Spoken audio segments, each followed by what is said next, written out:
Hey, Don. Oh, there we go. We on? Yeah, right on, baby. Anyway, I'd like to first of all start by thanking the good Lord for another awesome day. And second, I'd like to thank 10th Planet New Jitsu and Eddie Bravo for an awesome display of just truth, logic, and a vulgar display of just beautiful order. Just it was awesome.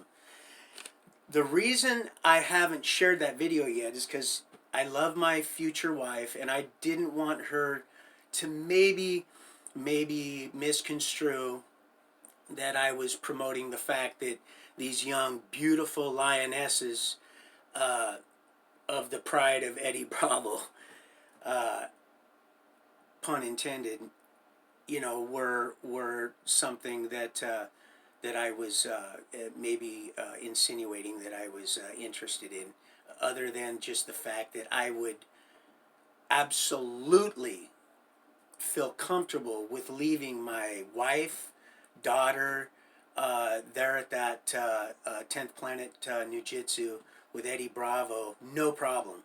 The way I seen them men working with them young women, absolutely with not one iota of perversion, just amazed me. This is exactly what we need in this day and age. That right there, that made my day. And secondly, not only am I going to share it because I like it, but because I told you that I was going to do that. I said that when I left a comment. So I just wanted to make sure I just let the sweetie know. So okay, now for this, I kind of was really excited to share all of this, but as I've been not kind of, but praying, I'm finding that this is, I don't want to use all of this because I'm not going to have to. And I usually don't write stuff down. I like to just roll with it type thing.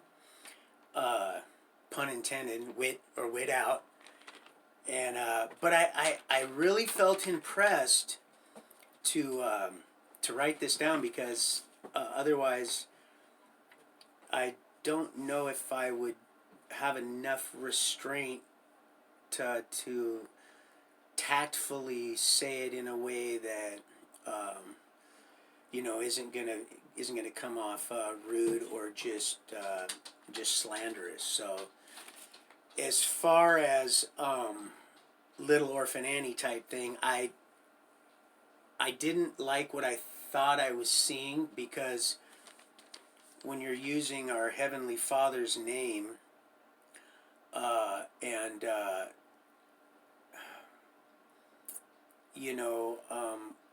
really expecting people to believe in what you're saying, um,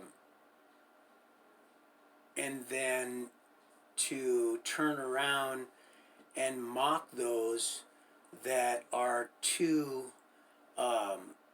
either afraid to say something or are just too ignorant to see it, it really ticks me off, and I really wanted to just rip into her, whatever, but she's got a lot of really good followers that are just like I said. They're either blind, and it's not that I'm trying to judge um, so much this person's heart. It's the character. It's just I this the evil, the seduction. It's just so obvious, and it reeks, and it's really, it's not healthy, especially in this day and age. You know what's healthy is that Eddie Bravo. That is what's healthy, not this. Especially in the name of God and all. That's because it's causing some people stumble and lead them astray a little bit, and I don't like it. There's a lot of good people and tying up loads that they never themselves ever intended to move. But oh, wearing a new shirt for you, girl. So, but yeah, there's just a couple little things. So back to Little Orphan Annie. There's a few little things, and a few of you are already going to know. And so if you want to write these down, that's partly why I wrote them down too, so I could um, not forget. But now I'm glad I did, because I went ahead and I'm going to itemize it, kind of cherry pick, and then you'll be able to pick up what's being laid down. And then if you want to go back and watch who I believe I'm insinuating, then you'll see what I'm trying to piece together for you. So you'll see. So you'll at least be able to make a decision, a healthy decision, an educated observation, because I try to be every day with what I've been shown, and over these last 4 or 5 years, man, I'm telling you, humble pie is like, when I said gluttony, I'm constantly in prayer that the Lord keeps me humble, that my heavenly Yeshua, Yahweh, keeps me humble, because especially with stuff that I've struggled with in the past, it could be real easy to run, and then I'm right into their hands, seeing that's what they want. They've already, and I would never trade this for any of that shit, nothing, because I already own all this. So do you guys. We already own it all. See, that's the thing. None of that tantalizes me. None of that hoochie coochie. None of that. They look real good too. You notice that, how they're all dolled up. You see them on Eddie Bravo. They're beautiful, just naturally beautiful, right? And I'm not saying those that wear makeup that are beautiful aren't beautiful inside. I'm just saying some of those lately, they're getting, the ones that are just demonically and they're just, stuff's just falling off. They're falling off, but somehow, some way, these evil entities, they're able to utter the word of Christ when they're mocking people. I've noticed that. They can only do it when they're literally mocking you. Then they'll use God's name in vain. It's the craziest thing I've ever seen, and it's starting to ramp up. I'm starting to see this young beauty, these beauties, demonically possessed. And when they're in Washington, I want you to know, and then I'll let, when they're in Washington, talking about all this stuff that they're praying to prevent, if listen real close, they're doing all this. They're like little moles. When I said Morocco mole digging in the dirt, it's a multifaceted innuendo. It just depends. It's a matter of intent and motive, and where I need to fit. And sometimes, like I said, I'll use the same metaphor in the same. I'll use 2 different metaphors with the same what you might think is even the same song for one brush stroke, because there's so much going on, and I want them to know I'm led, and other people, we got to keep we got to run it back. We got to keep them on their toes, is what we got to do, so that, because once they're our Father is not the author of confusion, and they're confused. They know the time's short. They don't know when it's come. They don't know. They're freaking out. So the more we keep them on their toes, the more they're going to trip up and alert other people that have been blinded by what's going on, see? And we love them. We love you. Because God first loved us. We didn't love ourselves, man. So we was out there in the muck like they are, see? And all this pretty. I'm telling you right now, and look, and it's getting seductive, and you can see it. They got these poor souls, these men doing things, looking on these, you know what I'm saying, just, and it knows, it's watching, and it is literally feeding off this mental and this masturbation, this, and I don't want to get to, but this stuff's happening, and it's used in the name, and it's, oh boy, it's something. So here we go. So check this out. First, bride, when you go and run that back from last night, go ahead and run that back. And cheer trumpet, oh God, I gotta be careful, but Never put a man, ever put a man in the position of Christ Almighty, our heavenly and earthly creator, ever. Anybody, I can put my trust in someone, but they're going to earn it. But I will never put my faith in any man, myself, anybody.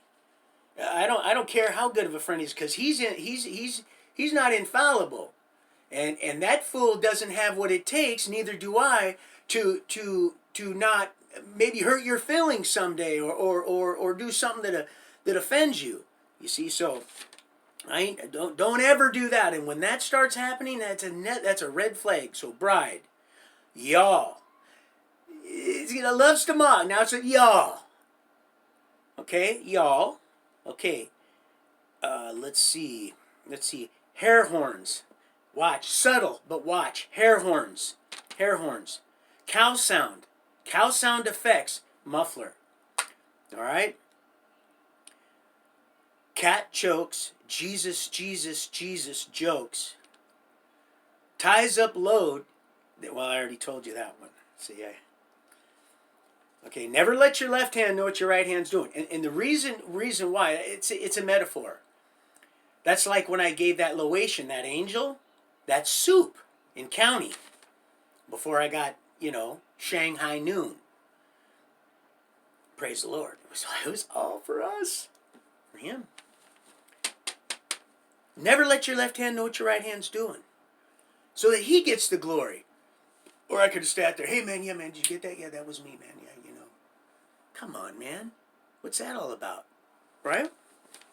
No big eyes or little U's. Okay, let's see. Ties of loans, let's see. Get a little sippy. Because if this little hippie don't get a little sippy of this tea, it's going to go cold. Fool. And I want to try to burn a little bit of the midnight, because I've been having a lot of issues with this, of course. You probably already know. But I love you all so much. I'm just going to keep ripping and roaring. Okay. Let's see. Male phallus. Okay. I got it.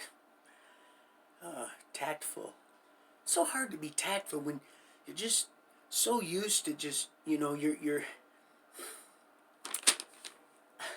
the only analogy I can use is like when I'm hunting. Deer and elk. They'll question what they see. They'll question what they see. And they'll question what they hear. But they'll never, ever question what they smell. You know why? Because that nose, that big old long nose, their life depends on that. And it stinks. Stinks to high heaven. For now. Where was I at? I gotta find it where I was at. Bloodshed male. Okay, male phallus, that's right. Male phallus symbol on pulpit. And hear the sound going in and out. Dude, there are people that are watching that are literally being turned on by that demonic sedition. Oh God, my beloved brothers and sisters, it's desensitizing us as men. Look, man, the only reason because I don't have that, my hands are clean of that when it's getting easier, man. I just try to let nature take its course. I'm not perfect. Like I said, with a few slip, trips, and falls, but I'm thinking, she's my wife, and, and I could be completely wrong, she just don't know about it. Sorry, baby, I couldn't pass that one up. But really, as a person thinks, so they are. That's why when that thought conceives, it's not a sin to be tempted. Even Yeshua was tempted. It's when it conceives, that thought conceives and gives birth, because it becomes an action. You see what I'm saying? It's one thing to look at, just like them lionesses rolling around there. They wear that attire with class. while they're kicking ass. But they got women out there running around, and bless their hearts if you're not trying to trip us up. You know, we got a thing. That's why, here, would you like to have a bite of that? Oh, sure, baby. Anything, sweetheart. You know, this ain't new. It knew. It couldn't come to us. It knew, man. Woo-hoo. Body like a back road? Oh, baby. Thank you. Thank you, Lord. But we got to keep it in check. Checker? Fool? Right? Checker. God, I love that outfit. God, I just love that outfit. Thank you, Lord. When I say God, I mean, because it's so washed out. So many gods. The sun god, Ra. Ra. All right, let's see. Oh, that's right. Tea time. Mox. Tea time. Mox. Portal. Witches. Demon. But remember, little portal. Lonely leopard. Because remember, a leopard can't change his spots, right? It's biblical. I don't know. It's in there somewhere. It's in there somewhere. Search a matter out, right? Lonely leopard fanning the flames. Just check it out. Some demons can use Yeshua's name. Because this is the one I was telling you. But see, here's what I actually wrote down. So I'll just tell you what I wrote down. So that you'll see where my, you know, like a BB rolling down a damn razor blade, right? Some demons can use Yeshua, a.k.a. Jesus, while gloating man, goating humanity. You see, it can use Yeshua's name while it's teabagging humanity. And it knows what it's doing as it's sadistically drawing in my brethren and sisterin, because it's out swapping vaginal stuff. Oh, don't think when it says, oh, and that's another one right here. Let me find it. Because, you know, I will get off track a little bit. There's so much, but I love you and I'm not going to lie to you. Might be mistaken, but I'm not going to lie to you, man. We got too much to go through. We've been through too much. We're going to spend too much time together. Hey, eternity's a long time. We need to get used to each other, right? So might as well at least become acquainted, right? So it's glorifying. Oh, here we go. Oh, you're going to love this, Flathead Ed. It's glorifying luminary bypass. Overtake false gods as King Yeshua. Because of you'll see, watch it about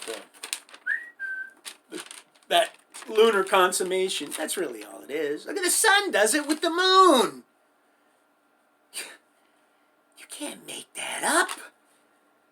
Huh? That's eternal ecstasy right there, man. Only a creator could come up with something like that for us to see and to say, look, man, don't be mocked. Look, one size fits all. Oh, man, you guys are smoking moon cheese, man. And I used to go off scoring, you called it cheese, you know, but you fools are, you're smoked out. You fools are just smoked fucking smooth out. See, that's right. That's why you don't feed them past midnight. Although it is 5:57. Oh, boy. I love 57. Heinz 57. Eyes like an eagle and a face like a beagle, baby. Loved all them shows. Loved all them. Ooh.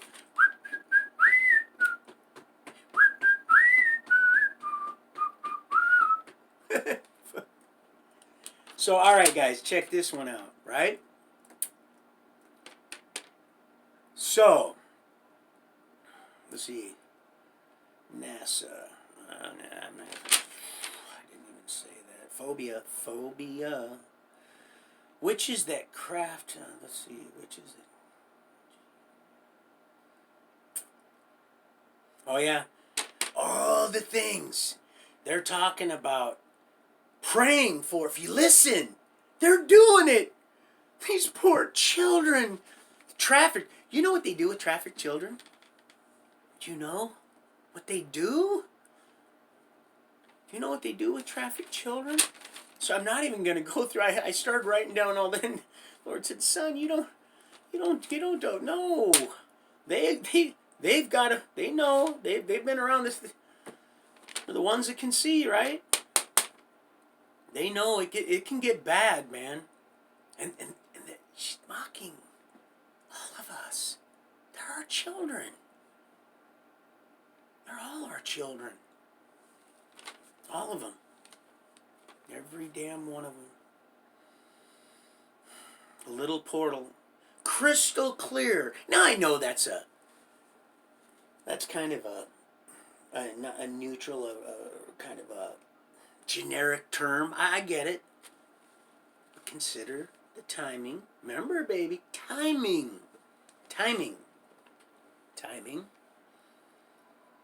Oh, and my son suggested, "Hey, Dad, look into the camera." And I'm like, "Well, I'm waiting to get another." He goes, "Yeah, but just look into the camera. It's just some people might like that more." I said, "Okay, well, I'll give that a shot. Thanks, son." See, listen and consider. We can learn stuff from our wee little ones, right? If we're humble enough to just listen. I get schooled by my grandson. He's 4 years old, and he was just telling me some real slick stuff tonight. But let's see. Crystal clear. We are not in the Word. See, he tells us, it mocks. Well, I'm not talking about us. Not really us. I'm talking about Snuffleupagus, Big Mike, and the Roto-Rooters.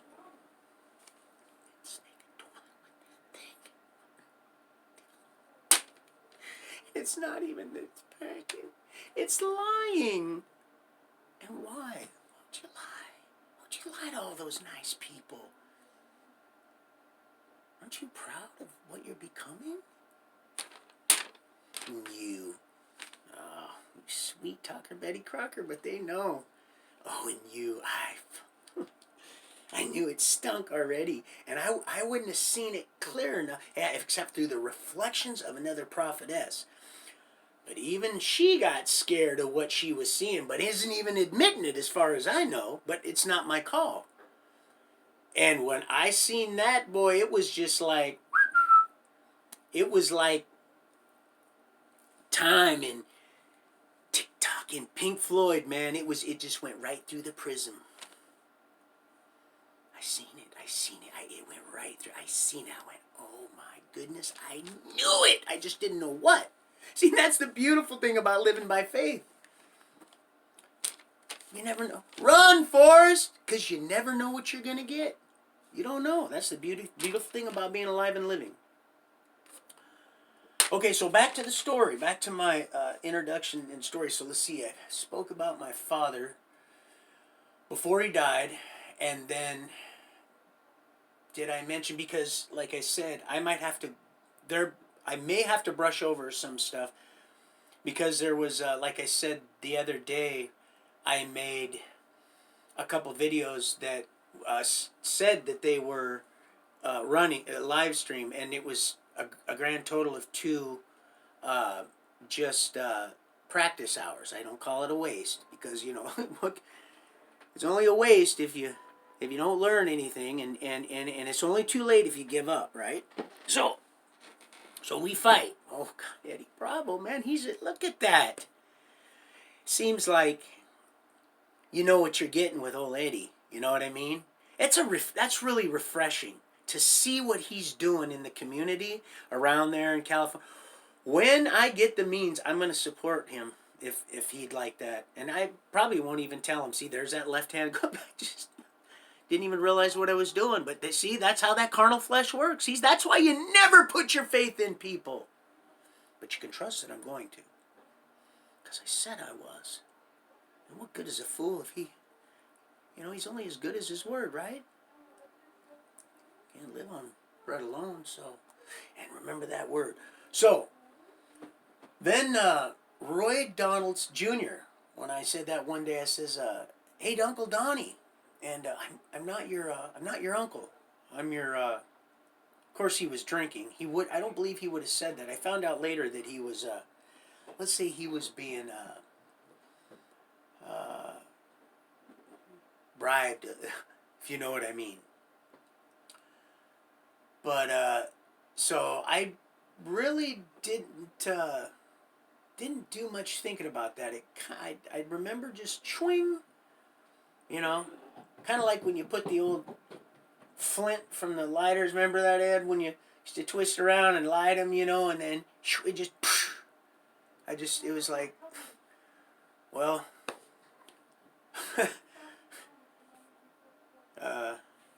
like I should be surprised after all this, right? At the ripe old age of what, like 9 or something, right? So, anyway, I'm starting to feel sorry for myself. Any rate, so we started spending a lot more time in White Center with my aunt, and which again, like I said, mentioned the other day or yesterday, that my Aunt Susie, which is Forrest's mother, is my dad's twin, whom his father is the son of my deceased great-grandfather, the cop, the Seattle cop, which I thought was completely ironic considering the path that I choose to take. Or, So, we started spending a lot of time down there, and like I said, a lot of major big old parties, a lot of different bike clubs, everyone from Resurrection to Jokers. We had a clubhouse across the street, Bandito, you name it. We had them there, and I was raised around that, seeing all the neat stuff that went on, and my mom ended up marrying a fella, Ted, real neat guy, loved this guy. Didn't turn out to be a weirdo, although he had an issue with drinking, and he was adopted by the Lopez family. Of, believe it or not, 21 children, very, very good children, 21 children. California, my now new stepfather was adopted into that family, and ironically enough, and I'll find some pictures. I have some photos of him, which is going to tie into this whole story. And amazing what our Creator is doing. But she married him. He used to always say, "I'll tear your clothes and break your nose." He was a scrapper. That boy, he was a scrapper. He'd get in fights down there in Delridge and Roxbury, man. All the people that know White Center know all the taverns down there. We'd go to Southgate skating, and the parents would go drink, and he was a scrapper. I pulled so many stitches out of his head, Looking back now, I'm like, oh man, shit! All you needed is you didn't even know. You just need duct tape and a little bit of super glue, man, and you're good. Done it many times. Never broke a bone, which is really, really the craziest thing. Another miracle, which it's amazing. So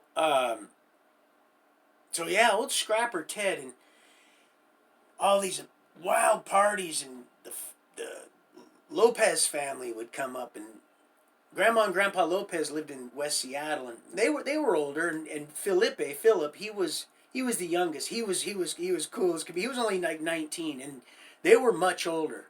The children, just 20, 21 kids. You can imagine they varied in age. All of them good. All of them good kids. Only one of them in prison, Eloy. He hit a guy at one of those taverns I was mentioning. Got in a fight, fair deal, mutual combat. Hit a dude. He falls over, he strikes his temple on the corner of a bumper of a vehicle, and it killed him. And they gave him a lot of time. They gave him way too much time. He shouldn't even have got any time. But good hardworking people. But we'd have parties and whatnot, and they were the only, they were amongst some of the weirdos that would come in my room. The only decent ones that wouldn't allow stuff to happen was Philip, old Felipe. He'd come in and he says, "This is the only thing that you might frown on, but there's a lot of things you're probably going to frown on." But I was going through a lot of stuff, and maybe he knew it, spiritually. And again, I'm not saying this is any way a remedy for anything you're going through, but he would come in with his deer horn pipe, and he'd go, "Hey, Donnie, you want a hit?" And I'd be like, "Yeah," because I had already been, stealing cigarettes now from Ted. He used to smoke Viceroy, and I wanted to be cool like the rest of the kids that were smoking on the bus and stuff, But it took me quite a while to get used to it. I'd get them, I'd go to the bus stop and I'd smoke them, and I'd be so sick. My head would spin. I'd be on the back of the bus just puking. I had to go through hell before I finally got to the point where I guess I looked cool enough to smoke. But anyway, so I was smoking by then, so I took a hit of the weed and stuff, and I had already found what I was looking for because, like I said, I had some really horrific shit going on in my life with old Captain Howdy's and stuff, and that was just getting started. I was just starting to get bounced around. This is I'm just kind of bouncing a little back and forth just to kind of keep you kind of strung in tune, and just kind of keep you coming back type thing. So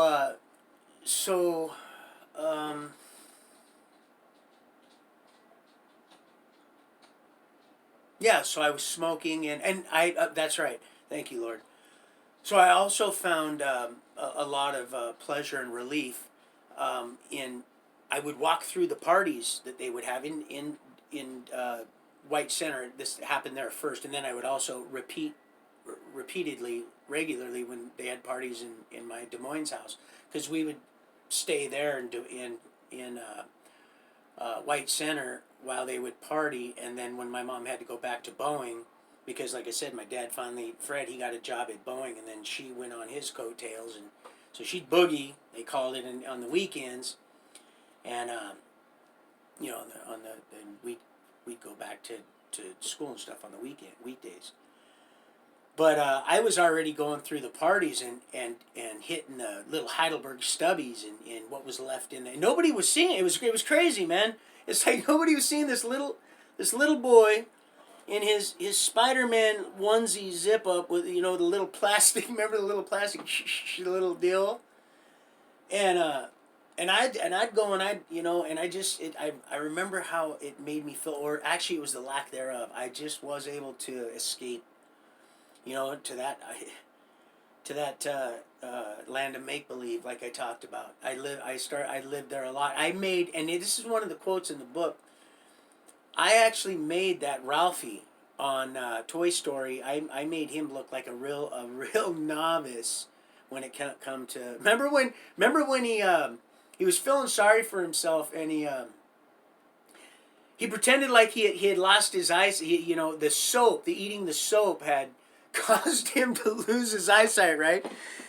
It was all his parents' fault, and they'd come in and, "Oh, Ralphie, we're so sorry. Oh, Ralphie, boy, would you ever forgive us?" And I lived there. I was right there with that little sucker, right?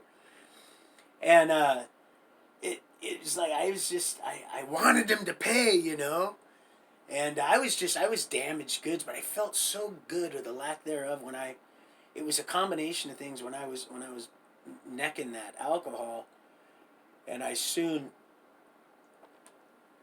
started every party to you know, just booze it up. So I'll never forget, before my dad died, before Fred died, I'm going to go back a little bit. And like I said, we had that mirrored hall. That's why when I heard that song by Conway Twitty, it just absolutely, I knew it was for me to help me out, right? Because it was that same mirrored hall that I, you know, my life seemed, it went from, oh, and I'd like to also add that when I said my house was a home, it's because I'm not so certain that I knew what a real home looked like. It was, because I had nothing else to compare it to, you see. And so maybe I just wanted it to be that way. And the reason I say that is because my dad, was awesome. But he didn't deserve a lot of what he got. And see, it wouldn't be fair of me not to add, because some might wonder, well, if things were so good, why would you have occasionally,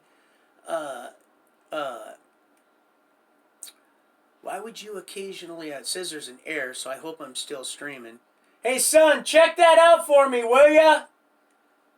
See if this Mud Duck radio is still getting out, will ya? So I'll just roll with it until we find out.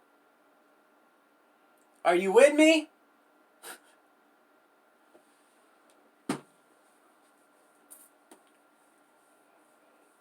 Anyway, so if not, I'll just go back where we left off with the mirrored hall. So I used to catch these salamanders when we first moved there from the South Park, the farmhouse. And I used to catch these salamanders over in the woods. And their room was directly across from mine. And I would crawl on the floor. This is when the HBO box, the home box, they had upgraded, I think, to one of them slide ones. I remember that in my mind's eye, the little slide thing. And their bed was high enough up, and I could crawl underneath it and watch what they were watching. So I would get my salamander, and I would crawl across the carpet, do a little shade carpet shuffling. And, hey Don, did you hear me? What? Is it on? It's not indicating here. Right on here. Remember what it did last time? It does that last time. You have to, I'm pretty sure you have to refresh the page. Oh, so it don't matter as long as I don't need to see myself as long as it's live here, right? Yeah. Oh, I'm good then. I don't care. Just press refresh just to see. Alright. Hold on, people. We, the salt of the earth people.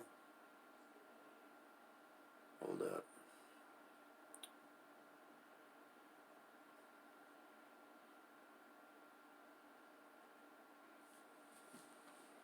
We good. We're good. Alright, beat it. Kick rocks. I'm just kidding, I love you. Anyway, so I crawled under there, right? With my little old salamander, and but it wasn't what the doctor ordered, because it was Exorcist. And man, I'm gonna tell you right now, I couldn't sleep for, oh my God, I swore it was like old Godzilla. It was that damn, it was like that pummel me paranoid. That messed with my head so long, like that beating I got when old Wow had to fix her wagon wheel. That's messed me up, and I couldn't get out. Once I was there, man, I shut my eyes, but the sounds wouldn't stop. And yeah, so I never did like scary movies, not at all. I never did. Now I've seen stuff way more gruesome, now in real life, and it doesn't bother me. But I don't watch. Like I said, I watch stuff like Life Below Zero. I really enjoy that. I really do, especially when the new episodes, because I've been missing in action for a little while, and Well, speaking of missing in action, like I said, nobody would ever be flying a drone over Walla Walla State Penitentiary. They're never. And this place is wired for, not for sound. There's cameras everywhere. And when I was doing running those divots in that big yard, and I guarantee they're still there, and something told me to look up. I was actually kind of mapping the stars on their cycle, right? And the guards, they're ordered to kind of observe me a little bit, but I do the same thing. I'm predictable, man, right? But there's fools coming out that are on walkers, man, and I'm praying for them, dude, and they're walking in this groove. See, people are seeing this. And I'll get back to the drone. Something told me to look up, and I looked up, and I seen, and I went, that's a damn drone. It was a ways away, right?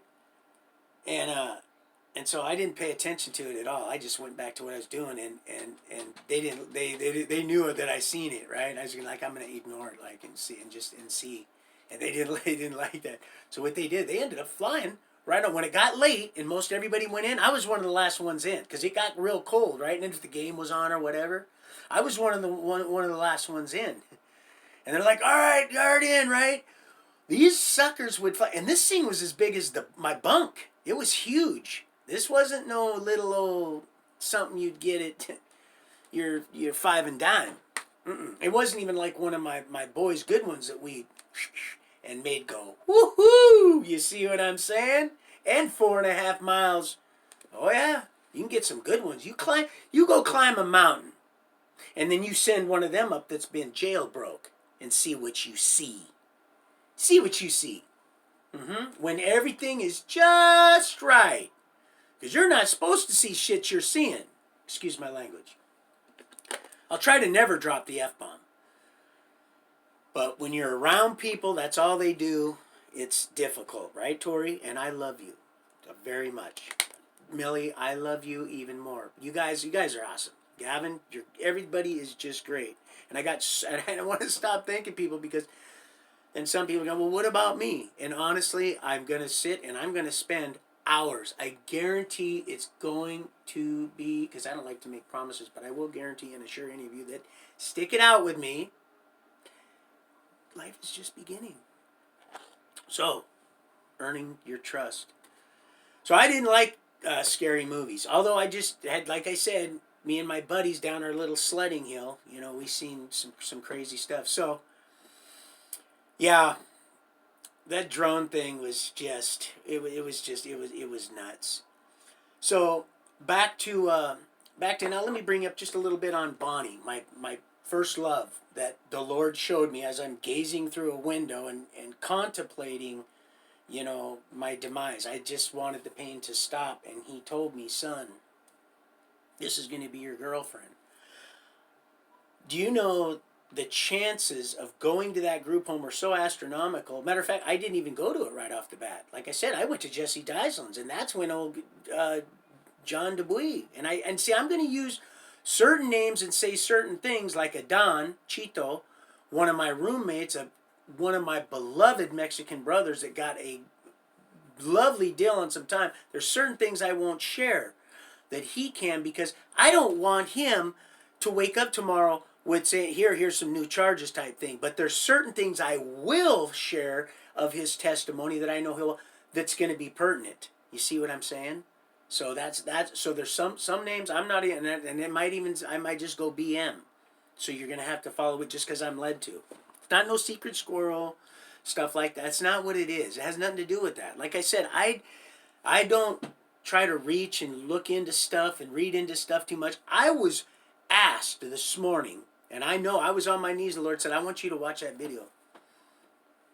I want you to watch that video, and I want you, because you need to. She's attacking us, and I have sanctified and ordained you to address this tactfully, respectfully, but there are some things that the Lord asked me not to pray for, but it wasn't always that way. He said, son, you pray for everybody. It's not, and I'm not saying that you do that. If the Lord you pray for everybody, because you don't know what's what and who's who, but you can see it in their eyes.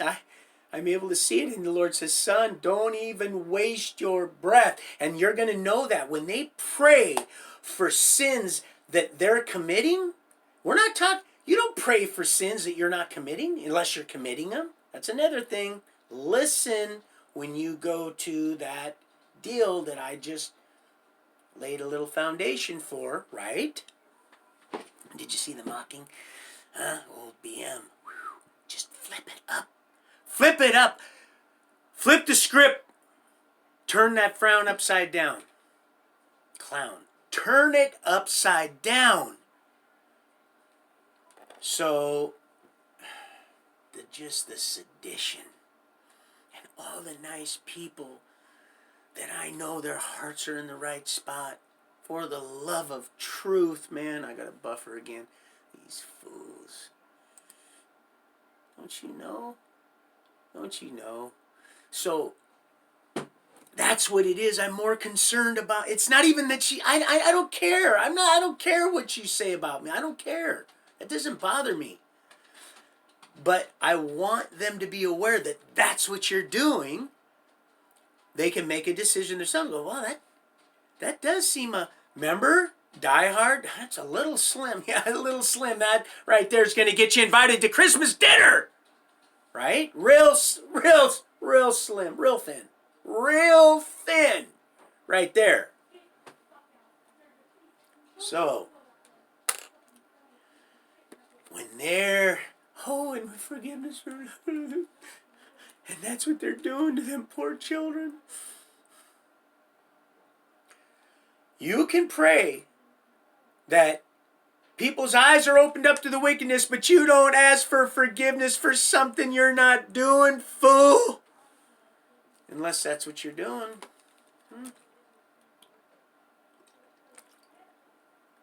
Some weird stuff going on.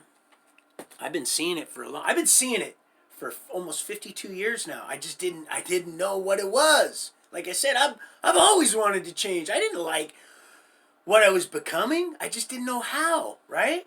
And that's why I'm trying to give something that I never had before, because I love you guys, man. And it ain't no Twinkie puffing kind of love. Look, when I say I will do anything for love, but I won't do that. Don't let your meatloaf. I'm no Twinkie puffer. When I say I love you, man, I'm talking about the same kind of love I seen these young ladies receive from these men that were grappling in 10 Planet X Jiu-Jitsu.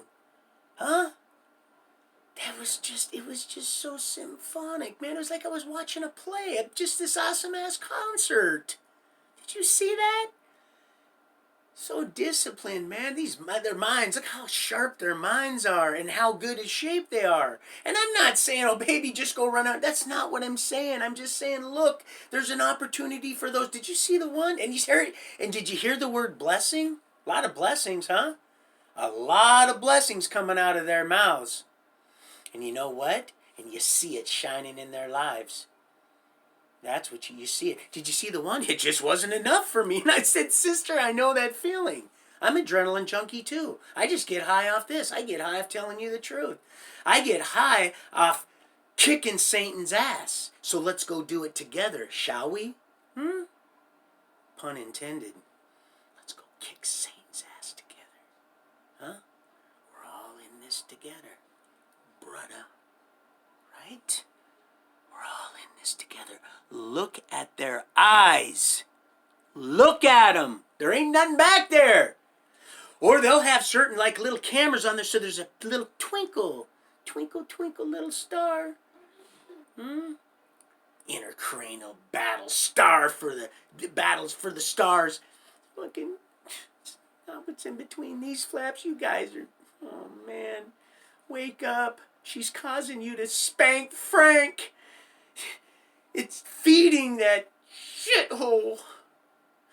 And it's swapping that shit with other... Oh, yeah, as we go to our own little worlds. You hypocrite. Mocking. I see it. They're seeing it too. Because you have to.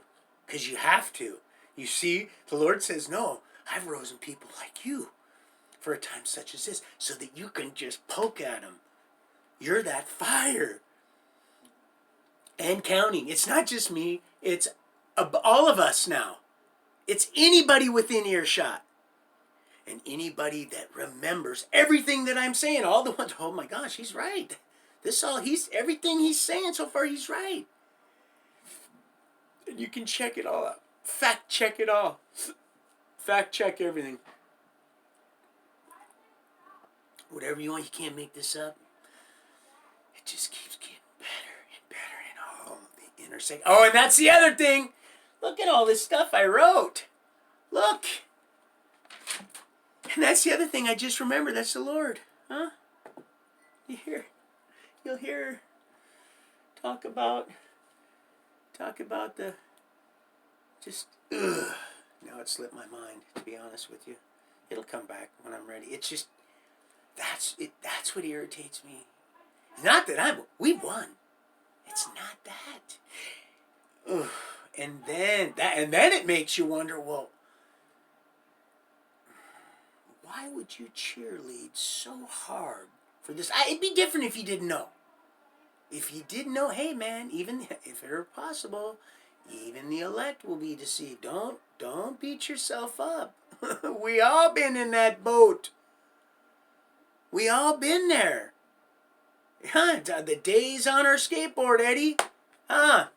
Oh, I got stories for you about. I got road rash you wouldn't believe. My whole back when I was doing a one-man catamaran thing. Not the catamaran, but where I was, and lean back, so we get aerodynamic floating down this big old hill, man, and we lean back all right, and my, oh, dude, it was sticking to my back for days, man.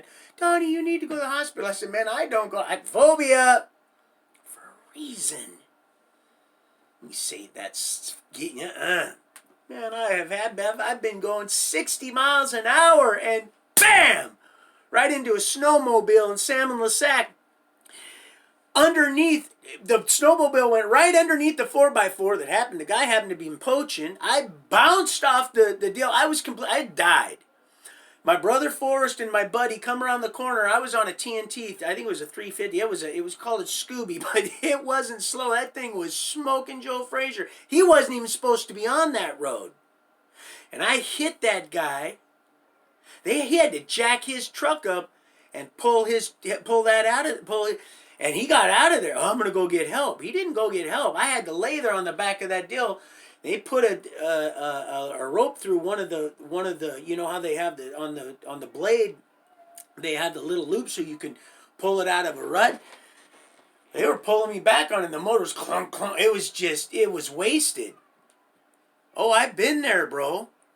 I know. Be careful. Just be careful. It hurts me when I go there because I don't share it anymore. I don't share it. I do once in a while. I had, because of a segment of somebody who I happen to love and their family, and I love the Clement family. Don't ever think I don't when I left that message about who told you there were planets. It had nothing to do. I absolutely love and respect you, not more than you, because you will know. We're all going to know everything, especially the spoken in truth. Has nothing to do with that. Absolutely humbled with respect and reverence. So I'll use that once in a while, but I can't stomach when I see these beautiful men and women and these men that are just good men that are, and they'll see it. And the Lord just told me that, and they're going to see it. They're going to see it now. So, and that's it. I did my part. So, anyway, so Des Moines. Love fishing. My father instilled that in me, even with Ted. I was still, like I said, that's when I was made. That's right. That's right. When Ted got into the picture, that's when I went to Sherman Brisky Boys Ranch. I hadn't been made a ward to the court yet. My mom was trying a last-ditch effort. So she found a brochure to a group home, Sherman Brisky Boys Ranch. That's where I seen all the motorcycles and everything. That's when I said, We didn't ride any motorcycles, but they were riding us, right? Fishing and mountain climbing and all this stuff. That's right, because right after he died, that's when she got a job partying in between. I started the fires. That's when I got molested and raped by Freddie, whom I found out later was Fred's son, and he was pissed at me because he got busted, beat up by his own dad because he had me stealing that candy from that best friend of mine in Wigwam, remember? So that was his revenge, is to rape me and hurt me. Remember the tick-tock, tick-tock. Okay, so now we're back up to speed. So now, I hadn't quite got a maid award to the state, so she married Ted Lopez. All right, Thurman. It actually was Thurman, but raised by the Lopezes. Beautiful, beautiful family. First time I ever shot raccoon and ate it was with them. But now I'm going to get off track, so I'm going to stick right with it. So, Sherman Brisky Boys Ranch, I get there. We drive over to Cashmere. I don't like the idea. It's like the fact of me leaving my dog. And like I said, if I hadn't have woke up in the middle of the night to see my baby girl, and I know that the Lord woke me up so I could see her die, I wouldn't have. The one on my Facebook that you see, she's so smart. She's always looking out on my 6.5 acres. Look, she's watching over everything, right? And then my two dumb brother dogs, right? So I had a third one that they poisoned, and we'll get to that later. So she woke up in the middle of the night to let me know she died. But back to the point, I just can't see putting him down. I didn't give him life. So here I am, brochure. Looking at this. Look, son, this is a nice place. You can fish and ride motorcycles, and I was really getting warmed up to the idea, and they drive me over. I meet the guy. His name's Gene Slover. I'm going to tell you, he's a self-made millionaire. Has bought 2 homes, Sherman and Brisky Canyon, and my stepdad ends up buying me Ted. He ends up buying me a fishing pole, right? Because he knows, man, I'm starting to tear up, because they're about ready to leave now. And he buys me a fishing pole because the guy's like, because Ted's like, well, can he go fishing? And he's like, well, yeah, he can go fishing. He can go fishing. He goes, well, see, he's gonna let you go fishing. They were trying to ease the deal. Like when my mom offered what was coming up within the next year, offering me the deal at the McDonald's. Okay, so he just took me down there. Yeah, there's an Chubby and Tubby or something right down the road. And we walked down. He was talking, it'll be okay, and I love this guy. This guy was, he was cool. He wasn't a weirdo. This guy was, he worked at Todd's, Tacoma Boat, Lockheed. This dude made a lot of money. That's probably why she had him around, right? But he made good money. He was smart. Like, he was a real smart, hard-ass worker, because, of course, he was raised by the Lopezes, right? So they are hardest workers I ever had. And I'm not going to get off track again. Planting trees, these fools would plant us in circles, right? And we're hard workers. So I have my pole, they leave. Of course, Gene's like, I'm like, well, can I go fishing? He's like, yeah. His whole attitude changed, right? Of course, they let me go fishing. The only thing we ever did there at all is go and hunt down a bear that this fool shot because it had gotten in the garbage cans at night, because it was on a big old the one of the Sherman Ranch, where the older boys, like I said, stayed up top, and just a couple of the ones, his little toys that he kept down below, right, that was right there that connected to his room. It was a big orchard of pears, and when they would rot and ferment, the bears would come down out of the hills and they would eat them and get drunk and go through. There's nothing that'll wake you up faster than a drunk bear going through the trash, right? So that's about the only thing of excitement that we did there, other than old Captain Howdy, before I got shipped out to the Brisky deal. And then, like I said, it just shut down for some reason, and I'm pretty certain it had something to do with him. But he shot a bear one morning, and and again, before I forget, he had this Asian cook that, of course, I was accustomed to that Asian with wow, you know, with all the Asian stuff, and they would put the rice and the meat and the lettuce, and they roll it up and dip it in the, you know what I'm talking about. If whew, man, that was good stuff. And he had a cook Gene that was an Asian, and it reminded me of Wow's parents, so I felt kind of comfortable there. And then she would leave. She didn't live there, but you know she was quite the cook.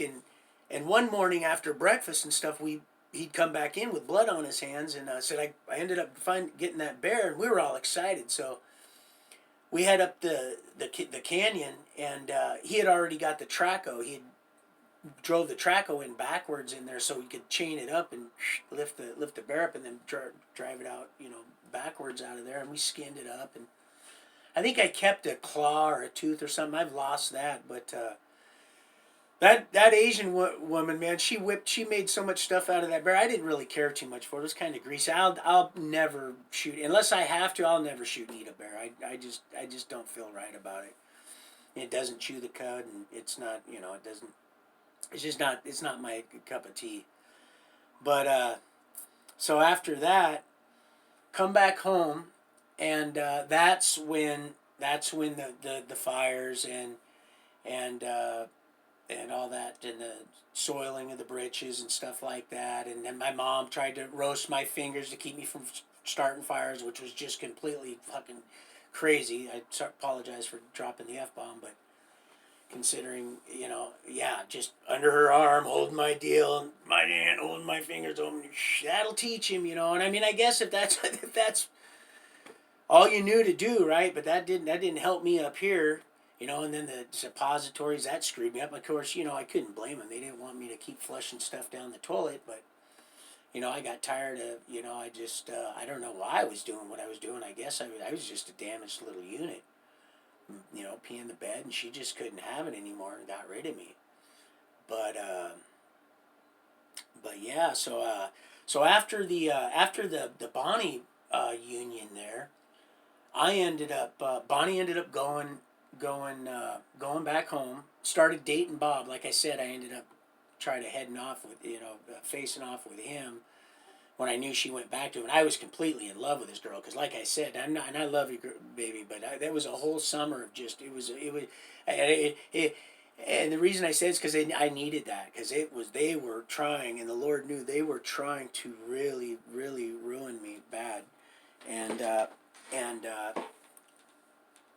so and this girl was, you know, she was a lot older than not a lot older, she was a couple years older, and Bob was quite a bit older than her, so he had quite a bit of influence over her. Of course, he had her, like I said, panhandle in Seattle, and that's why her mom sent her to the group home. And I wouldn't even doubt it if he had her, you know, selling her little behind, but I don't know that for sure, and I apologize if she's watching, and because I really am kind of still in love with the girl. I mean, you know, how could you not be, right? But so she ends up going home, going back to Bob Cross, and I think he ended up getting killed or something. That's why I dropped his name. But he was a Satanist. He tried to kill one of his friends, pushed him off a bridge. He was just a real weirdo. And like I said, he could have probably just easily drove my head into the ground like I was a railroad spike, but I read in his little mind, he was like, man, because I had one of them little Mariner baseball bats, you know, I had one of them little itty bitty bats. I was gonna win, lose, or draw. It didn't matter, you know. I was in love with this girl, but I ended up going to Echo Glen, and and of course my real father, he had his own issues. He was a combat soldier, and like I said, he ended up divorcing my mom, but my mom told us, you know, all kinds of, and all I knew was Fred. So I didn't know anybody but Fred. I always thought he was my father, and he, in my heart, you know, really is, because a lot of what he taught me still lives within me, and I'm able to help everybody, my grandchild and everything. It's a beautiful thing, and I know the Lord sent him to me, because some people just didn't deserve him at all, huh, Aunt Nita, and which is his sister over. I just went and visited over there. Do you know his great grandmother? And I'll try to get on track. Was almost 100 years old. I think 101. We were talking about Nanny. But but Polish. They're Polish, Rima. But I always thought he was my dad. He was my dad. And this guy, like I said, man, this guy was he was amazing around animals. He was amazing around people. This guy was just God, and she was causing the tension in the home because there was no reason. Like I said, see, I just was able to finish what I was. Thank you, Lord. So I wasn't jumping too much, but that was the tension because there was no reason for us to be there before all that happened. There was no reason for us to be at those places. Maybe once in a great while, because family, but it just was dysfunctional. It wasn't Fred material. He wasn't. He did his own little stuff, but he was a family guy. And you could tell too. He acted like he had won the lottery just day after day. When it came to us, he appreciated us so much, and it showed. It really showed. But so yeah, I used to go and run. He taught me to fish almost anywhere. That guy had a pole. He would take a rod and reel with him everywhere. And he would fish in places that you swear there would be no fish. And he would catch fish. People are like, man, I didn't know there's fish in there. I'm like, I know. Right? There's fish in this. He would catch fish out of a mud puddle. And, just really neat guy, man. Instilled some really neat values in me. And, I still visit that tree once in a while. Not, I know the dead bury the dead. But I look over when I drive past, and like I said, there no bark grows on that tree. That tree is huge now. It's big. And that pier, like I said, it's just yards from where he used to take my friends and I fishing. He taught me how to cast with one of them. He loved them Penn Peerless. Those, I call them wenches, they're the old, free spool, and if you don't cast them suckers right, you're gonna get a rat's nest, and they're real easy. And that guy, he could cast anything, man. He could just not cast it. The only thing he couldn't cast is a spell, man. His heart was just in, he's such a good guy. That guy was my best friend. Like I said, man, he told me, when I got spanked from Mr. Rick, he told me, remember when I was catching them frogs and tracking all the mud in, and Mr. Rick spanked me real good, and because I had a permission slip from my mom, and when he found out, because he spanked me he got a little excessive, and Fred went up there and had a little word with him. Well, he told me on the way down, he said, now you don't go back there and catch those frogs. You're not to go. And yes sir, and I didn't have to. I gotta tell you something, because I just remembered this. I don't even remember if this is in the book, but I just remembered this part. The same school that Parkside, where we used to go ride our mini bike, and we come back from Sunday school, they would they'd bribe us for another to the Royal Ranger Deal, come back with the candy. Some of the neighbor kids swiped a bunch of samples of soap, little laundry detergent, like, Cheer, whatever it was, right? Quite a few boxes on our way when I was still going, before I started the special ed to Woodside, that's what I told you, Tori, when you were talking about Woodside. I was just thinking about that too. And that's that special ed school I used to go to, where Pee Wee caught me coming off the bus, and my stick washed down the deal. So we stole these little things of detergent, and on our way to school up this trail, there was a creek that happened to go all the way down to Saltwater Park, and that had sea run cutthroat would come up there, salmon and all that. Not all the way up to the school, but they would come up, and I think Dolly Varden, maybe not, but I know Sea Run would come right up the sound, man, and not anymore, but oh gosh, it was amazing. It was amazing. It was so much back there. That's why I know poor Mother Earth. What a shame.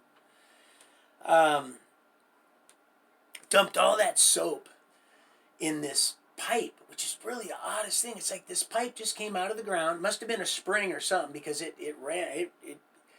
I would say that creek from that pipe, which came out right by the school, right 50 yards from the school. As a matter of fact, our playground stopped right there where the trail went down and that pipe spilled out. You could hear it when you were on the playground. We weren't supposed to go near that, but we would cut through there coming to school. So we put that soap in there in the morning, and that stuff started churning up suds because that pipe it was way up there, and it was right, and it started churning up these suds. And this had obviously been there a while because it was quite a little a bank on either side where it had eroded it. So much for billions of years on a damn Grand Canyon.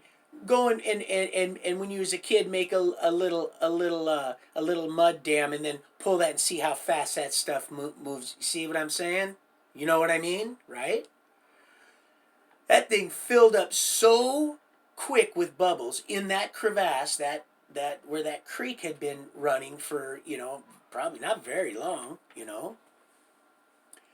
because it wasn't that deep, but we watched it just it started putting and it got so big that I would say from the pipe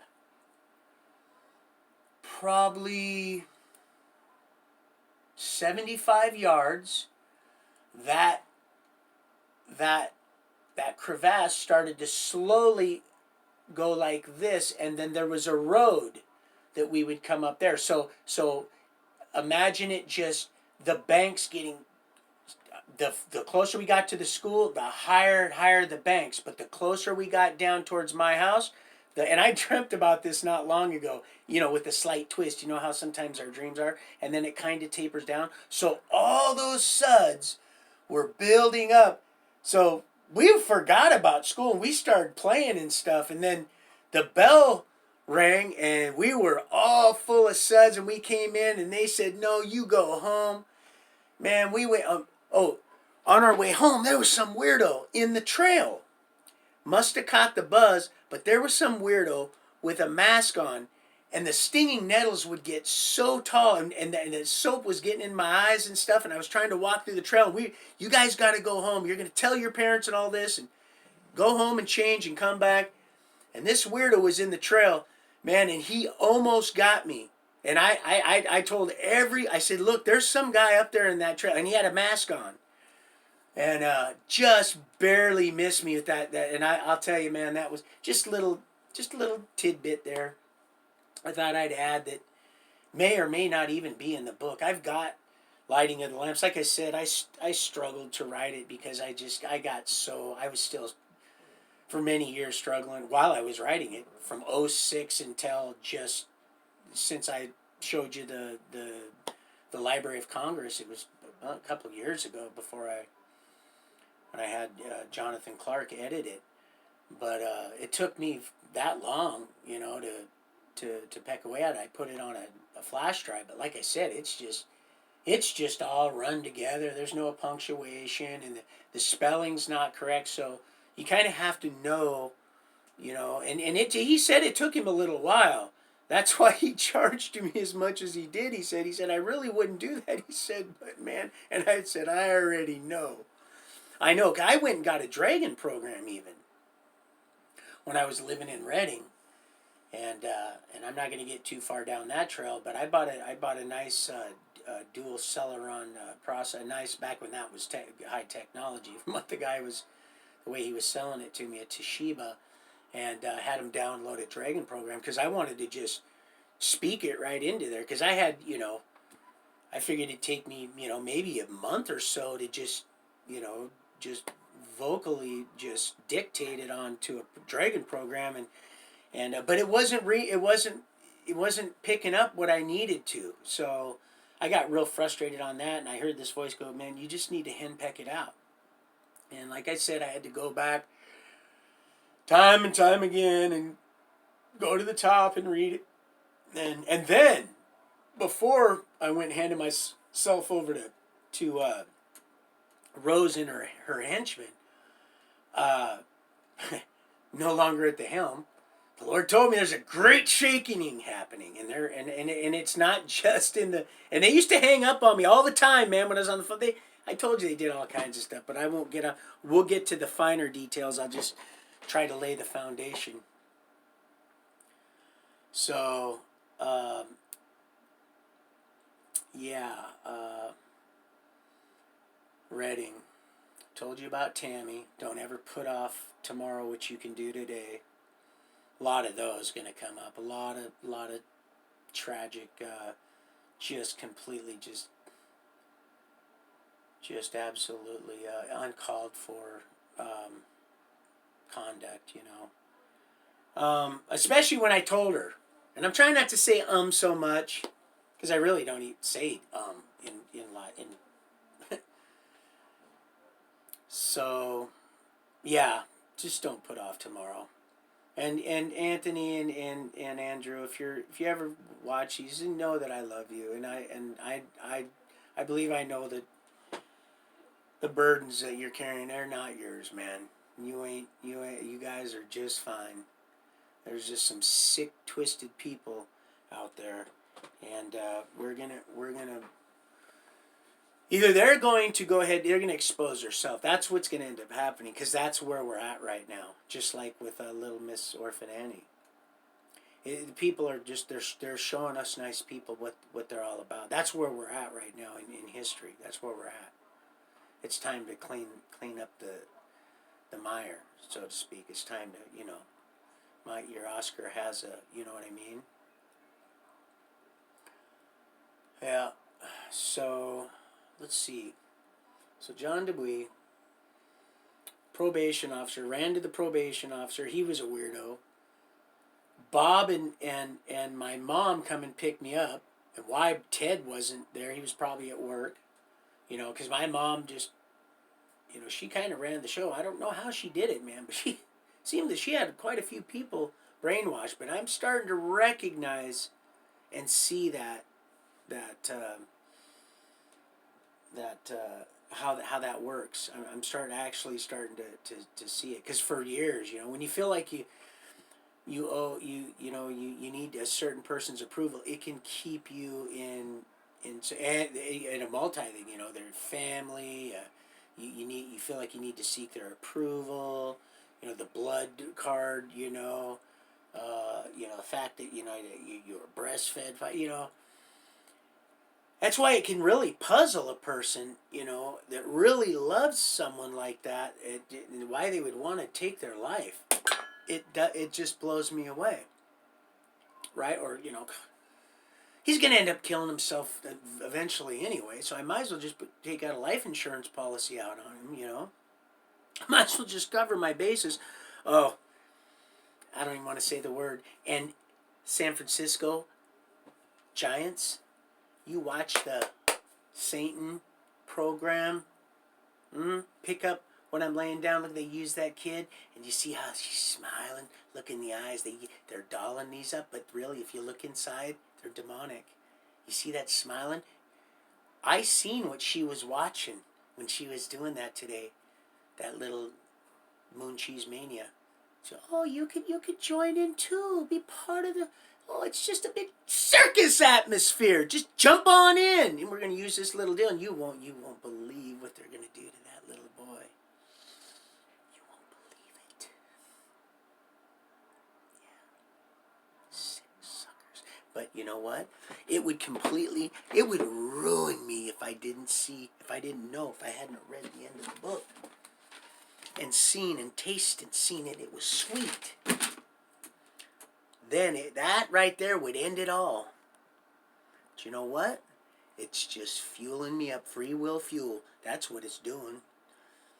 Somebody's got to fight for me. There's a lot of them. Lynn's Warrior, all of them. And I don't want to, because once I start, but what about me? Like I said, once I get running with it and thanking, it's just going to go.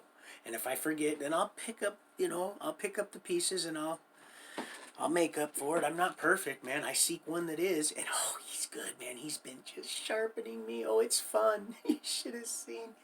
It's amazing walking main line like that this time. To see the stark contrast from who I used to be, who they were trying to cause me to become. It's just becoming. They love to mock.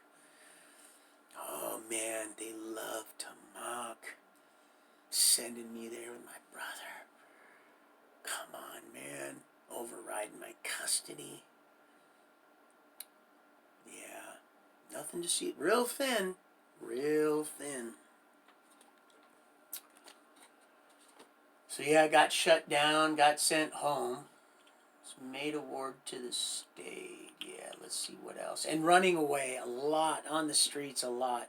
1211 East Alder, on the streets, running the Central District of Seattle, running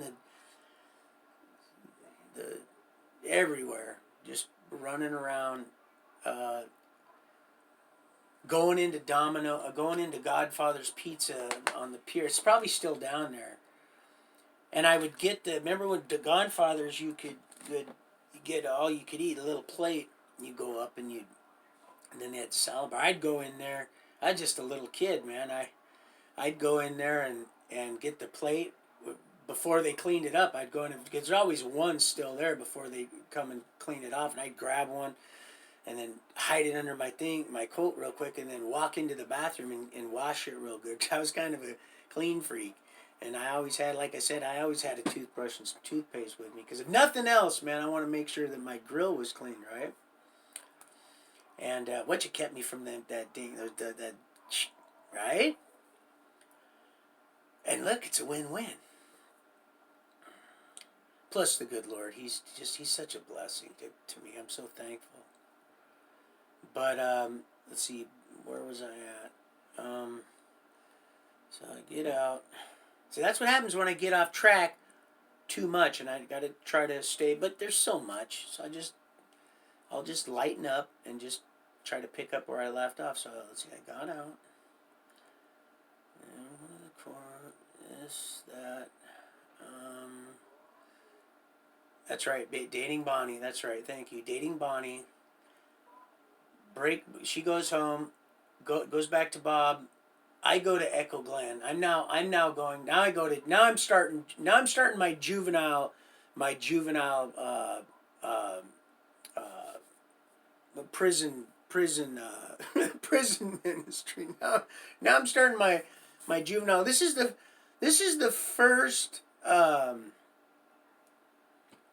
Oh wait, let me just say. So after I came back from Sherman Brisky Boys Ranch, that's when I was made a ward to the state of Washington. That's when I met old Bobby B. That's when I got put in the isolation room, the 5-point deal, and believe me, they love that 5-point stuff. Seen her, my first love. It's baby, that's I love you, girl. Seen her. There was an opening at Jesse Deislin's, John DeBuy, back rubs, weirdo, stole the stuff, the pork, got a ride from the freak probation officer, Olympia, have my mom, when I call, where are you? They're looking for you again, like they have many times, because like I said, campers, boats, cars, trailers, anything to get away from. I would run away and they'd pick me up and then they would bring me back. So when I say I go from this place, sometimes, except the loft, right when I was made a ward to the court, offered to go to McDonald's with my mom, pissed off with the liaison officer, that was all locked down. You ain't going nowhere. But once there's an opening, you go to, so that's how that happened. Then, but I was running away, and sometimes I go back to the same, like Jesse died a couple times, and like what was the other one that I had to go back to a couple times?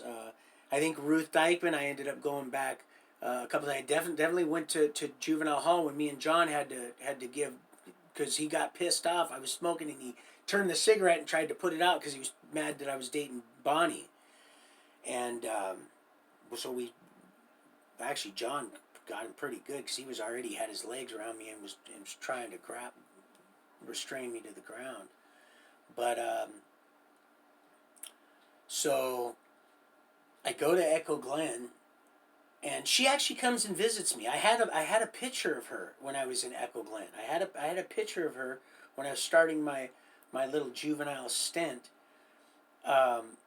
which is Echo Glen. That's a juvenile for boys and girls, out of about North Bend up there, somewhere up in by Issaquah, kind of by where I was at when we got the call. My dad had went down over the embankment because his eyes swelled shut from the little beating. But let's see. And did I mention? Yeah, I think I did. The boat came off the trailer, went through the back of the station wagon, and killed him instantly. Thank the good Lord. The steering wheel post went through him. So it would probably behoove some of us to seatbelts can be a good thing. Not in all cases, but in this one, it probably wouldn't have helped because of the boat. But so she comes, visits me, and she's, I get a picture of her. Of course, my ex, I got rid of that picture. It was the only picture I had of her too. The Polaroid picture, one of the little pictures. And then I had a picture of my grandma Lois, because Lois brought my mom and Bonnie both up. And the only picture I had of her. And of course, you get some control freaks in there. They're when the people that you're with, you see on the nightstand, they got psychological warfare, and you might want to look into it. Sometimes we can't. It's hard to see the forest through the trees, right? Boy, whew, God, thank you, Christopher Franklin, and the good Lord. That was that right there, and I won't get off track. I'll go back to Bonnie, but that right there. They hated that because that wasn't part of that drug court program. Sure wasn't. That was all. They had me in there, all illegal too. That wasn't part of the program. The Lord seen to it that I met that man, so He could help me meet myself, so I could cry out to my Creator, so I could start becoming who He ordained and sanctified me to be. Huh? Sweet as honey, baby. So all of us who are becoming, man, this gets good. They don't want you to know that. Look, he really does reverse and restore all that the locusts have eaten. We're talking about our flesh. Look how good a shape these people are in. Look. Some people say, I'm going to die anyway. Well, that's a real good attitude. You know what I mean? That's a real good attitude. They're obviously not happy about with what they got. They just want to check out. Or they want to check off, I won't go there yet. But Bonnie, she'd come and visit me and stuff. And anyway, so Bonnie, she's out of the picture now. She's bada boom, bada bang. She's probably back with, because she had broke up with Bob, when he tried to. Then I went to got busted doing some burglaries. Went to Echo Glen. And let's see, I think she had, she divorced Ted. Now, I just want to tell you, she's been married 9 times for sure that I know of. So, I might get a couple of them mixed up, but I know 9 for sure, probably 10, many times, or close to as many times as my bro. He sent me a real lovely picture today. Didn't even unplanned. You see, tell me there's no God. 10 times for him. 10 times. 10 times! He's 50 years old. 10 times. Sent me that picture today. Beautiful. Me gold. In a kilt. Can't make this up. Right. I love my brother. Look at Ronnie. You need to take better care of yourself. I know. I do too, but you know what I mean. I love you, bro. Remember what I said? You said, what do I do? I said, just be honest, man.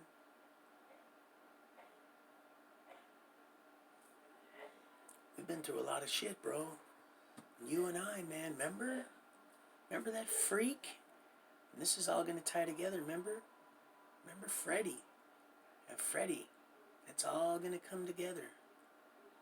And why would my dad divorced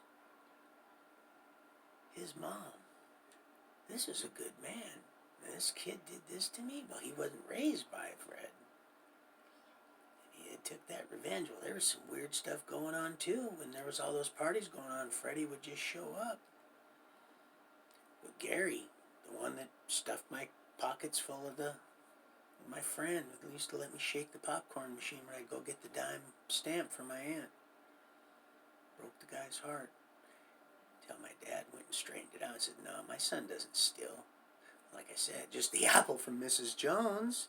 And I'll tell you what, I think that beehive going around the corner when Doug, across the street from Doug's house, the one, may he rest in peace, murdered himself. Maybe that was an extended just a little reminder. So yeah, and then I probably went back to her, and then she back to, who knows, maybe she was still dating him, and she'd come up to visit me and stuff. But man, so I remember Echo Glen. My leg, my left leg, and my shin started hurting really bad. And I used to play basketball a lot back then, and Joe Kilgore. And see, these are all these people that are in the book, you know. Johnny Grayson, poet, may he rest in peace. Amazing. These brothers, they can rap off the. Boy, these people are amazing. Ricky Sinclair, remember the food bank bandit? Standing in the food bank line and just busting out because somebody broke into, true story, broke into the food bank. Who's going to break into the food bank, man? Broke into the food bank and stole a big old block of cheese. Remember the big old blocks of cheese? The big old blocks of government cheese. They would come in, they would take those big knives and they would cut them up and weigh them and give them out to the families, you know. So Ricky Sinclair, black brother, was in line with his mom, and he just started this rap, and I'm telling you, it was so good, so fun. He's just the most talented people you've ever met, man, until like Coke came in and separated our love. And I seen it happen. Oh, no. Oh, yeah. It's what it was. It's what it was. It's this crying ass shame. Boo Boo, Clyde McKnight, Will Hunt, Black old Will. It was blue. He was so black. Love the guy. Used to play ping pong with him all the time. Dookie Dukes, old Chucky Dukes. I love you, Chucky. Huh?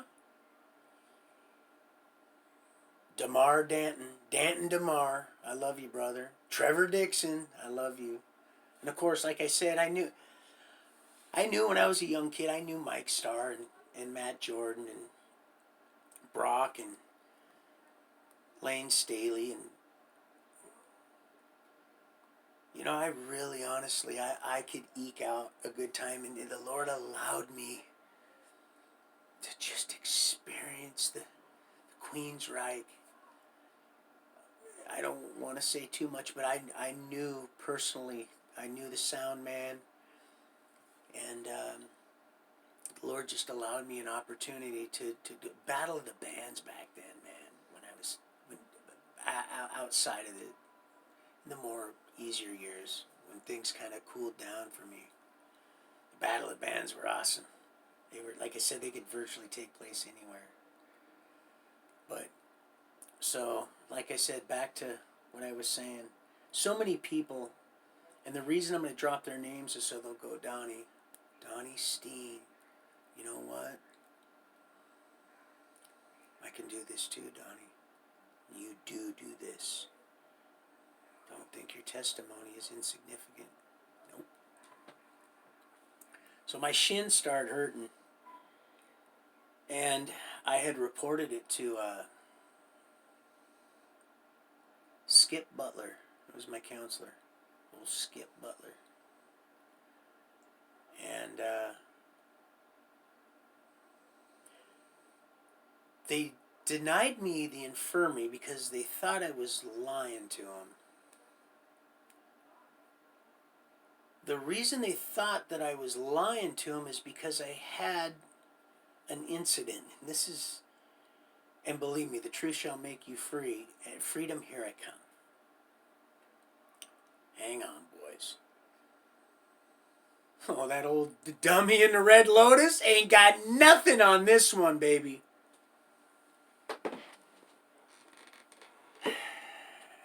So, my shin's hurting, but before it does, and before I forget, I started dating this girl, this Asian girl, because I, like I said, I had a thing for bronze women, even black girls. I was dating a little bit later on Malika, Vashon, and Bridget, black, black, black, black, and they were telling their friends, "No offense, baby, I love you," and it was getting them in trouble. I was like, "Dude, you keep telling your friends." These ain't much of your friends, they're not. They don't. I see what they think about you. I thought you were her friend. Gloating, I shouldn't do that. But thank you, Lord, for the opportunity to experience people. People, man. Real people. So, I started dating this Nancy Sullen. Tall. Well, taller than me. I was just oompa loompa. Little old. Like that pistol packing Glock at 5 foot nothing, 5'6". And back then it was, she was tall. And we had a social at, I think it was Clickatat. There's names of these. They're all the different cottages. I think ours was Chinook or Cedar or something. Anyway, the names. Mostly the local, the trees of Washington State trees or river or something like that, native river. So we had a social, and that's where I met Nancy. Is that they would, because I was in an all male cottage. I think I was, because this was after all the mess. This was after Bob and all that stuff. I was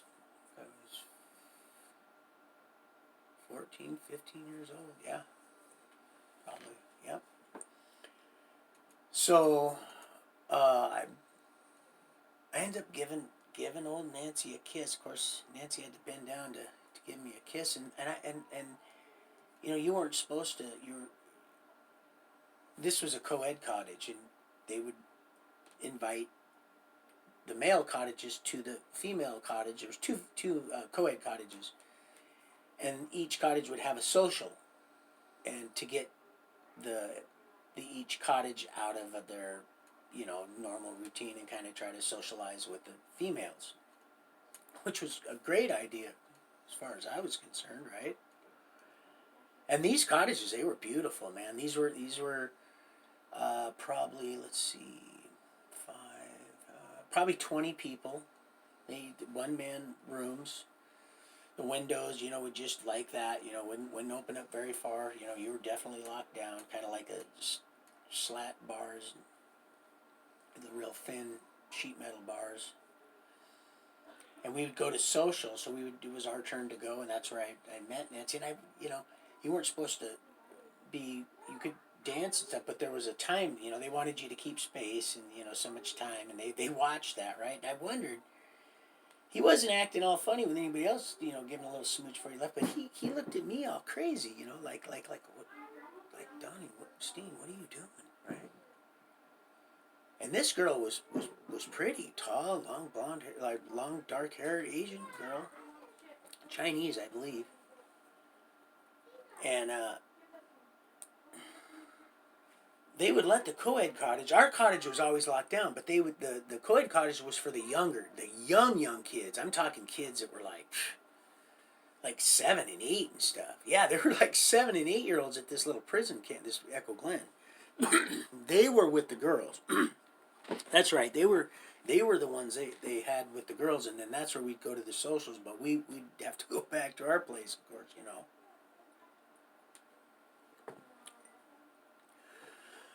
So one day, it wasn't long after the social, my counselor, Skip, calls me down from, their school is up, and it's people from I think it's Snohomish School District. It's the actual school district. Like most of the institutions actually have the school district area it's in, running just the school department of it. So I'm up at school, and they get around, like kind of like they did with Ruth Eichmann. They would cart the meal on like a steam, little steam shuttle thing. Well, they would do the same thing in Echo Glen. They had like a walk that went, and there's a lot of acreage, and they would have a train of these steam carts of our meal, and they would make it up there at the main kitchen, and then that's also where the school was. So at lunch, we would come back and we would eat lunch, and then we would go back to school. Unless once a week, each cottage once a week would get to go up and eat with all the people that ran the which you'd hardly ever seen, except on Fridays it was our turn, and you would go up and you would eat lunch there, and it was the same food, but it wasn't put in the deals, and it was good food back then. Echo Glen, good food. I will have to say that. Excellent school stuff. So I get called down from school, and I go in, and I'm talking to my counselor, and he says, Steen, you know why I called you down here, right? And I says, no, I don't.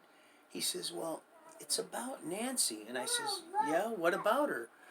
And he says, well, I really can't tell you this because, he says, but do you remember? Because they also had a pool up there, nice, big, like Olympic style size pool that we would get to go swim in PE. And Nancy happened to be in the PE deal. He goes, do you remember when Nancy was jumped off of the diving board and those things came out? You know, it was floating to the top. Those styrofoam things. I said, yeah. He said, well, that's why I'm calling you down here. And I said, well, what's that have to do with me? And he looked at me like that, and I looked at him like that, and I said, you got to be kidding. I said, I seen it. I seen the fiddle faddle. I seen the camel toe. I did. I seen she'd walk around and seduce everybody with those. She'd have them so tight. He says, oh no, it's pinned back, and it was adopted. Name's Norman. True story. God, I kissed a man. Oh, Lord have mercy. I mean, I kissed my dad too, but you know, he's my dad. But I kissed Norman. And they pin it back, and it looks like a little old camel toe. Looked like the little old lips.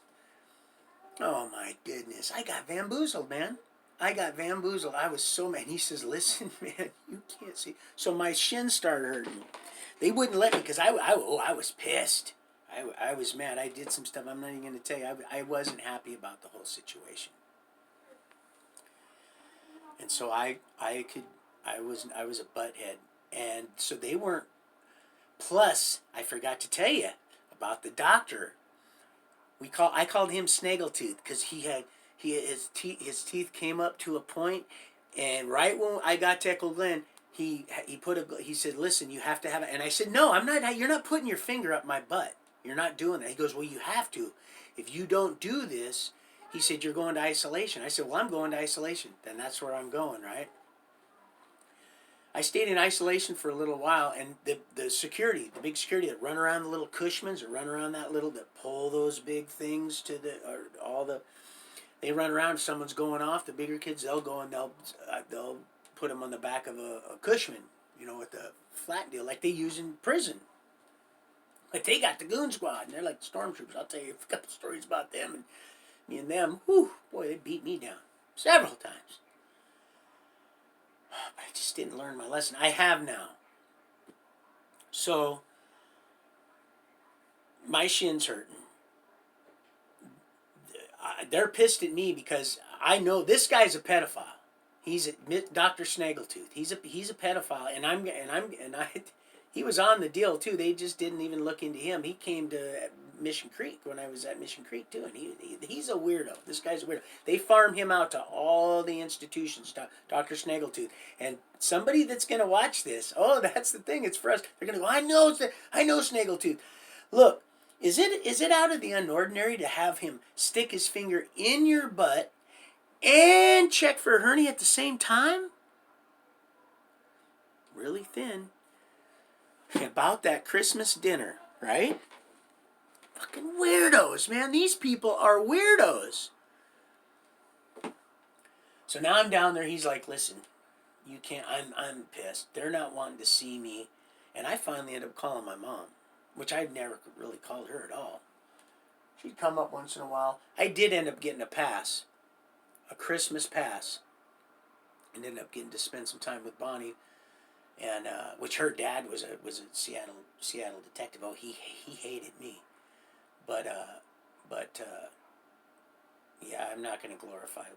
But yeah, I went back, and shin started hurting. Let's just say, you know, Donnie was always up to something. You know, Donnie, he was always, he was the cool kid.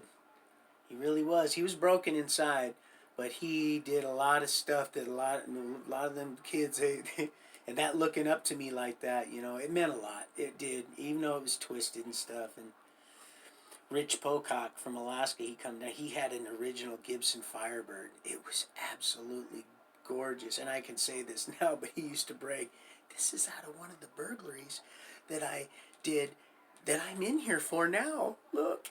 My mom brought it up for me. I'm playing it and I'm laughing at the counselors and they're laughing, you know, and I'm like, oh, you are rotten, dude. Anyway, so yeah. But, so I come back, Puff the Magic Dragon. So, my shin, I call my mom. And she calls him, she says, look, you need to get my son. So they ends up taking me somewhere else. Because they don't have the equipment to, because my it's hurting bad, and I can take a lot of pain, but it's bad. They take me to a hospital and do an X-ray, and next thing you know, a bunch of doctors come in the room. They're whispering to each other. I'm like, what the hell? They're whispering to one of the guards that had brought me up there, and all of a sudden their faces all change. You know, they're not. I'm like, what the hell's going on? And the guy said, well, I can't tell you. Your mom's going to have to tell you. And my mom, ward to the state. And not only ward to the state, now I'm your prisoner. What do you mean? I didn't say that to him, of course. I'm just saying that now to you because I just got in the back of the car and he drove me back to Echo Glen. Long old wide, beautiful place. It was out in the middle of nowhere. And, well, it was off I-5. It was not I-5. I think it was, 90 or something, right there by Issaquah. And, but it was out. It was nice, fresh air, beautiful. Long drive. And so I was pondering, what are these fools? Why are they? So I get back, and it wasn't very long. Now, my mom is there. They got her on the phone, and she's talking to me, and she goes, oh, my God. She's crying. They're going to amputate my leg. My left leg. And now I'm crying. They're going to amputate my leg. I'm like, what are you talking about? You got cancer or some stuff like that or something. I'm like, what? But they don't know. They're going to have to do tests and stuff. So she ends up getting a pass. They end up signing a pass. And she comes and takes me. So they're not taking me now. Isn't it funny? No, here, you take her, man. She takes me down, which was fine, which was good. I got to spend time with my mom and then eat some actual, you know, and it was good food. So I eat some garbage food, some fast food. It was actually really good food. But I got to get out anyway. And I went to it was either the Swedish hospital. I know it was right there. It was on the hill somewhere. One of them specialty hospitals. And I remember they shot me up with this dye. I remember my eyes. They're turning blue. Like they were turning blue. And they put me through a machine and stuff, and they said, you're going to have to they casted up my leg and said, you're going to have to wear this cast a while.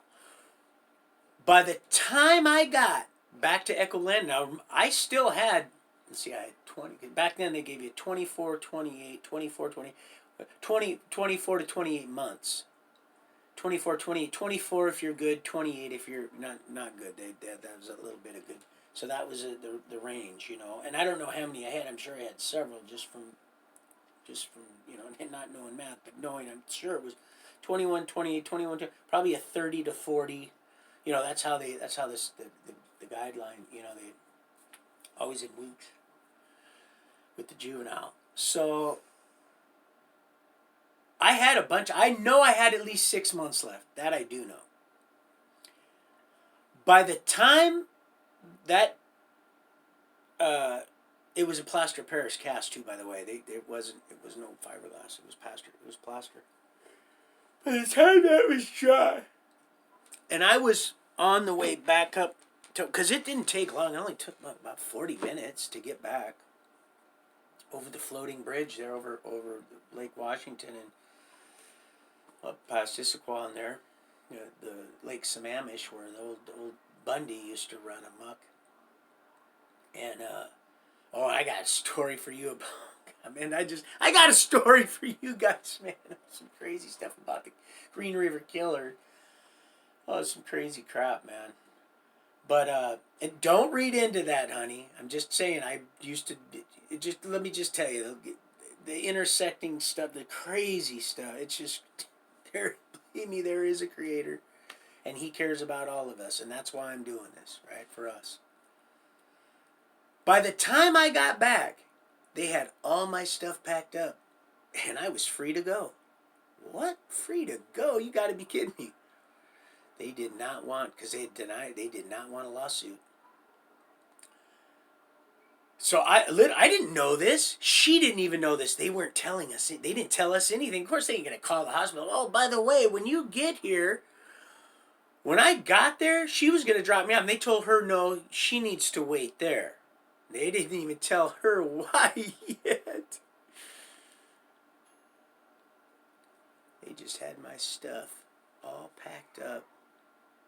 And they kicked me out of there 6 months early to the gate, right?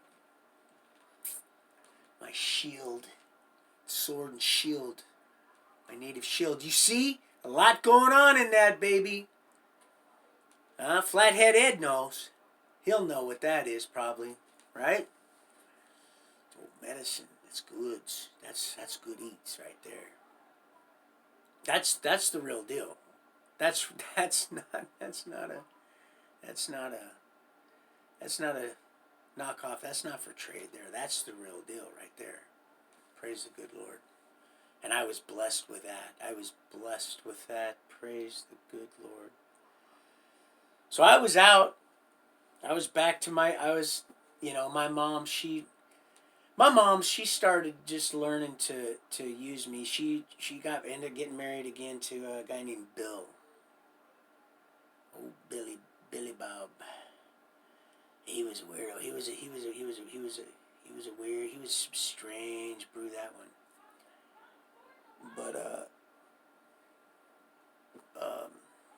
I was at the house maybe a week, and she kicked me out. She used to always, before she would kick me out at a young age. I've been kicked out more times, and then if there was a roof that needed to be done, because most of them are all construction, except Ted.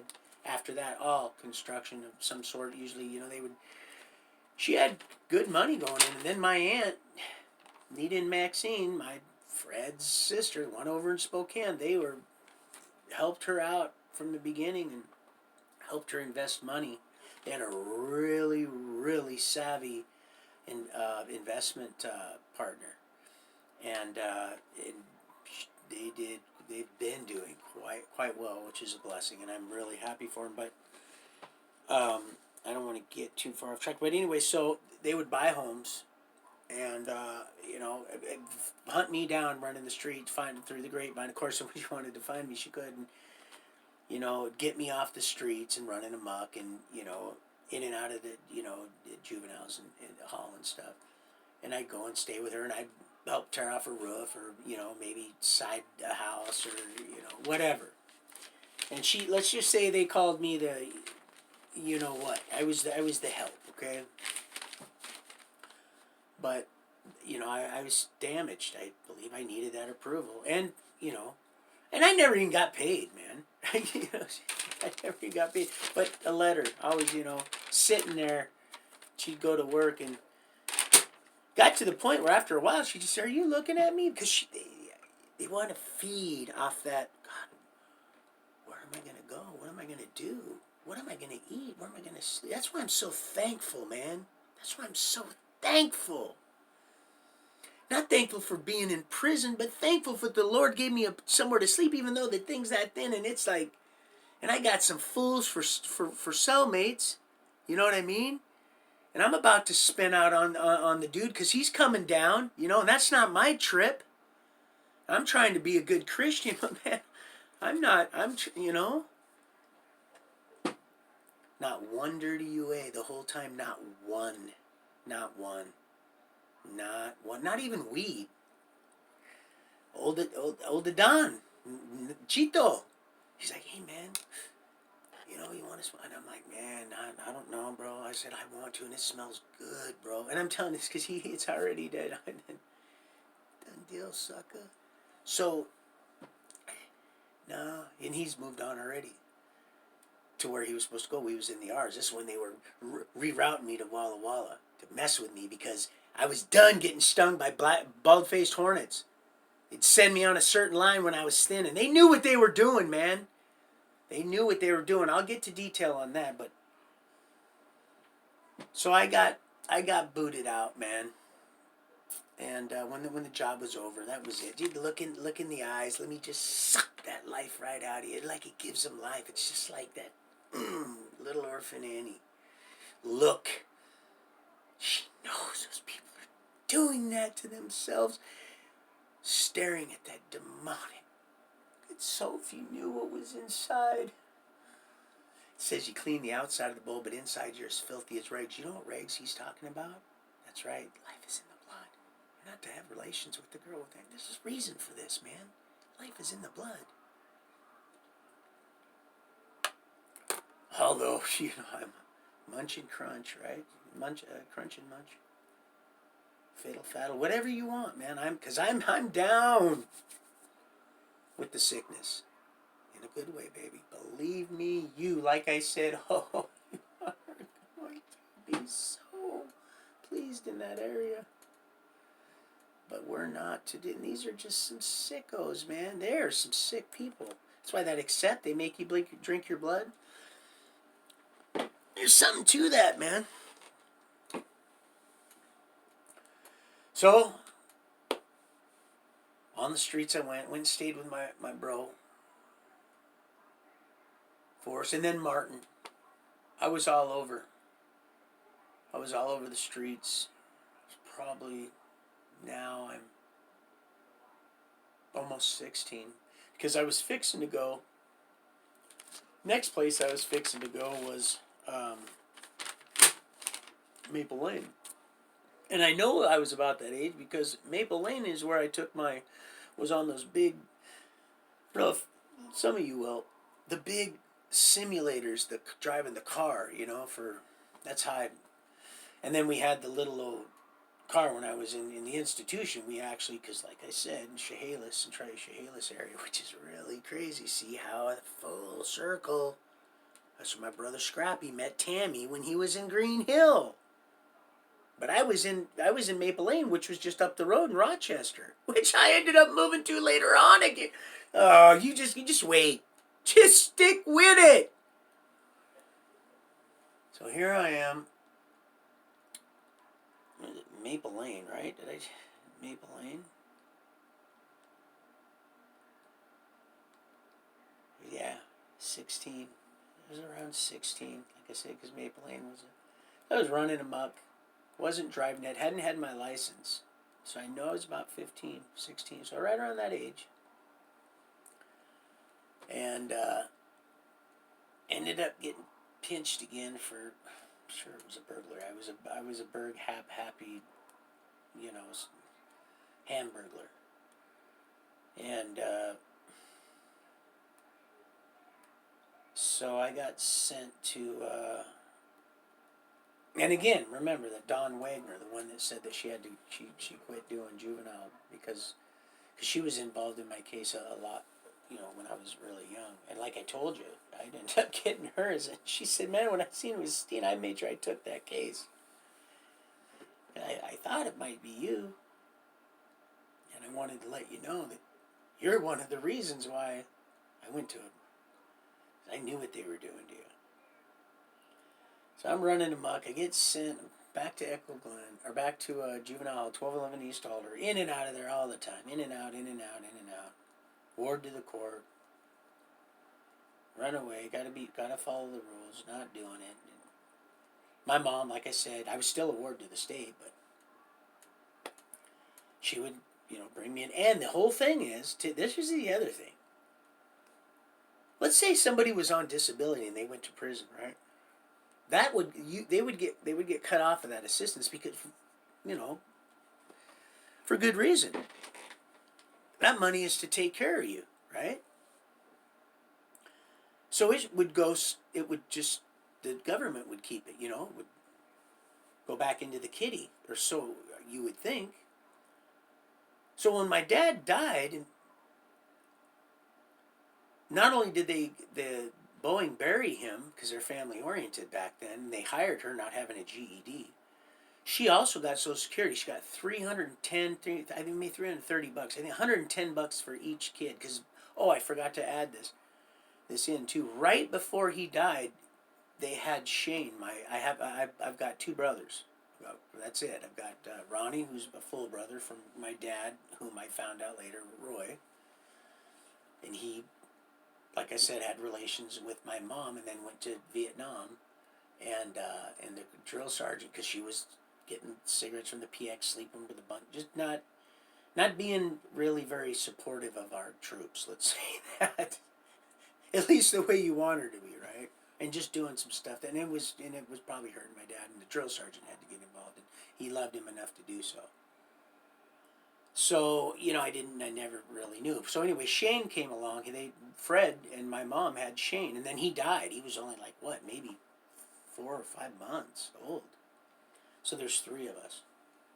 And Shane, she tried to, keep her under his wing, because, she didn't want him turning out like us, Well, stick with me, right? Love you, bro. Anyway, so let's see. Get sent to Maple Lane. From Maple Lane, I end up getting farmed out to this pedo that ran a place called Tudor River Boys Ranch. Is where I first started working for DNR, Department of Natural Resources. We were subcontracting, basically. It was a private group home called Tudor River Boys Ranch. The first home was buried by Mount St. Helens, which I witnessed with my own eyes on a beautiful day, May 18th, 1980, at Angle Lake in Midway area, in SeaTac area. It was crazy, but so it really was. It was something else. Kind of like the Trump Lahar, he won by a long shot. They're still counting, guys. They are still counting because they have to. And they're like, would you stop? And they go, well, we can't stop. They're just a glutton for punishment. They're still counting. Still. They're still counting. They can't just throw them away. They're like, just throw them away. Some people that aren't, like literally just deep-seated to where they're just, their throats are open graves. They're like, just stop counting. We've pulled the rabbit out of, we've created the illusion. They're like, we can't. They can't. Even the higher, they can't stop. They can't. It's that proverbial. It's a rod. They are literally being throttled right now. So anyway, I want to get off track. So I'm at Tudor River Boys Ranch. Gail, weirdo. Real weirdo. And I'm like, hey man, dude, I'm not about all that. Oh, I just want to. And I said, look, I know where those back rubs started. And he says, well, do you want to go back to the deal? Now, I was starting to date Lori Reynolds from the Reynolds aluminum deal. Because we would go drop off. Like I said, it was self-supported. Some days we would do alder poling, which they would use alder pecker poles. We would cut with bow saws, like 4 inches across. We'd go through them, and then take them out to the road and bundle them up, and flatbed would come by, and different days we do stream cleaning one day, road brush the next day, logging cedar, get a permit from IP International Paper, warehouse, or whatever we needed to do. Clean the debris out of the rivers, streams, and stuff when it would back up because of all the logging debris, and that was a nightmare, man. Up here this high and ice cold water, snow all around you, running an 032 steel chainsaw. And it was cool. I learned a lot. And then the girls in the town, like Lori, they all respected us because we were young men. We were men. They liked dating the boys from the ranch. And of course, I was always running amok. I was just doing what stinking thinking. But so that wasn't working for me. That little Gale stuff. Now my roommate, Crispin. I hate to throw you under the bus, but he would go home with that weirdo. He was my roommate. We had it was like a Tudor River was just like a motel. It was just like this, and then like this, and then here's the rooms, and then there was rooms here, and then along here was the kitchen. It was really basic. It was really basic, and then there was 2 people in each room. All the way down there was maybe, 20 on each side. So there was quite a few. And on one side it was BCSF, which were people like Bonnie was. They were people that were their parents had put them in a group home, and we were on DJR, which happened to be people that come from institutions. And Gale would go and interview people for this positions. Well, he happened to like me. That's the only reason I went there. He was a Fruit Loop, see? But it was a good thing because I ended up learning a lot in the woods, and I got to be a master at running that saw. I about ran down a crew foreman one time with it. I kid you not, but I probably wouldn't have cut him up. I'm not like that, guys. It's just these people, You got people in there hoofing gas and stuff like that, man, and running the chainsaw. That shit. I don't like trees falling on me when, you know what I mean? And so, yeah. We'd the end of the week, Friday. We got matter of fact, I kind of wrote a little deal. Let's see, Tudor River Boys Ranch, not a place to be. We can't even, off in privacy. For $1 an hour, we bust. No, for 25 cents an hour, we bust our ass. And then when it comes to pay, we have to kiss staff's ass. And then it went on to say something else, but. Every Friday they'd come around, and this was the night they let us go in to get a little I love you, baby, but we'd go skating, right? And they would guard the place. They would let you go in, they wouldn't let you go out, but so Friday would come around, worked hard, real hard, ate good. Good food. What was her name? Sue, I think. Her name was Sue. Was the cook. Oh my gosh, man. And plus we would get elk and deer and stuff like that. They would donate it to us all the time. People would poach it. The cops would give us all kinds of stuff. We were up there. We were up on I think it was Headquarters Road. Yeah, we were up on Headquarters Road. And right out of Longview, Kelso. And we would go skating at right there by the river in Longview. And of course, Lori and all her friends and stuff, they would be waiting for the ranch boys to show up. The ranchmen. The ranch lions. We unleash and we would plant trees like I kind of went to a little bit earlier. Mexicans, man, they would plant trees in circles around us. I'm talking circles. They would plant trees and we were climbing up hills like this, and if it wasn't if we hadn't burnt the unit before, it was a nightmare. The the stuff we had to do.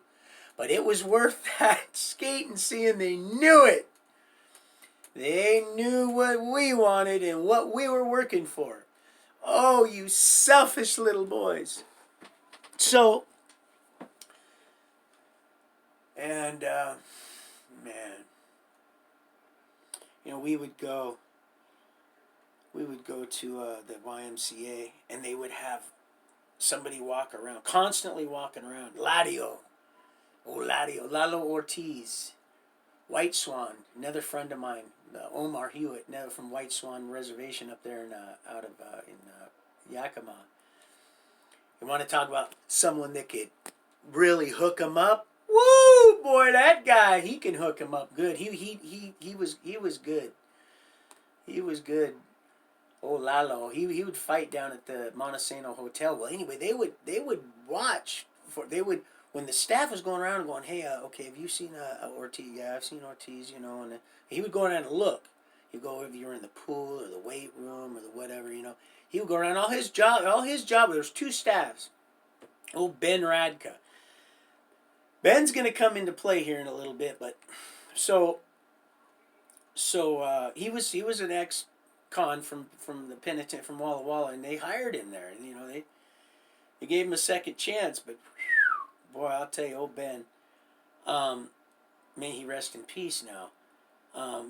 Run amok, but so they'd be checking. Old Ben would be playing, because he was a little karate guy too. He was a tall guy. He was a tall dude. Him and Ladio. Lalo was just a short little. He was half native, half Mexican. But boy, he'd box your ears in with his feet. He was good. Him and I got along great. Good thing too, because he's the kind of guy you want on his side. I would have hate to have to, have him beat me up, but I would have, right? So he'd back for me too, right? So I'd get everybody's money together, and they'd be walking around like, hey, I haven't seen Steen. I go, oh yeah, I seen Steen. He was right there, and I'd run all the way to the Montesano Hotel, and I'd score like a little lid of Mexican weed. Some of that gold was pretty good. And I'm not glorifying this. I'm just telling you what I was doing. This is part of it. You'll either or you won't, right?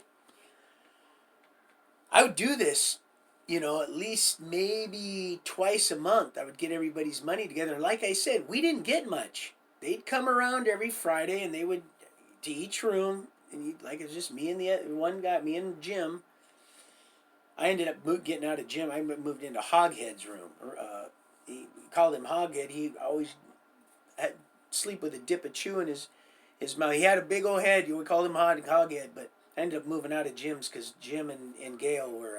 It wasn't right. And it's amazing how this stuff could just go on undetected. But with these staff, just who knows. But anyway, it'll all come out soon enough. So I ended up getting busted actually. The last run I made, I got everybody's money together. We mostly had a lot of quarters. They didn't really like giving us cash because for this very reason, they felt it would slow us down a little, which is going to come into play when my chapter of the Greatest Escape when I was in Mission Creek. Oh, that was a crazy one there. So. Let's see, where was I? So I'm at Toutle River. Okay, so I get now I'm late. The guy isn't coming back with my money, and I'm at his place, and I'm looking around thinking, okay, man, I'm gonna steal something worth money, something small that I can get on that, because I got to get back to the group home. I'm getting on a bus. I'm getting on a van. Right? And when they get to the group home. They have staff right there. They watch you. The minute you get up, they right there at the pool tables, and you empty your pockets, and they pat you down. And if they think anything, you go right to the bathroom, and they have you spread your cheeks and squat and all that happy stuff, so they can, you know what they like. You know which ones. You know what I mean? Old snaggletooth, right? So I'm late. And I know I'm late, and this guy isn't back, and I'm thinking, man, and this would cost me an escape charge.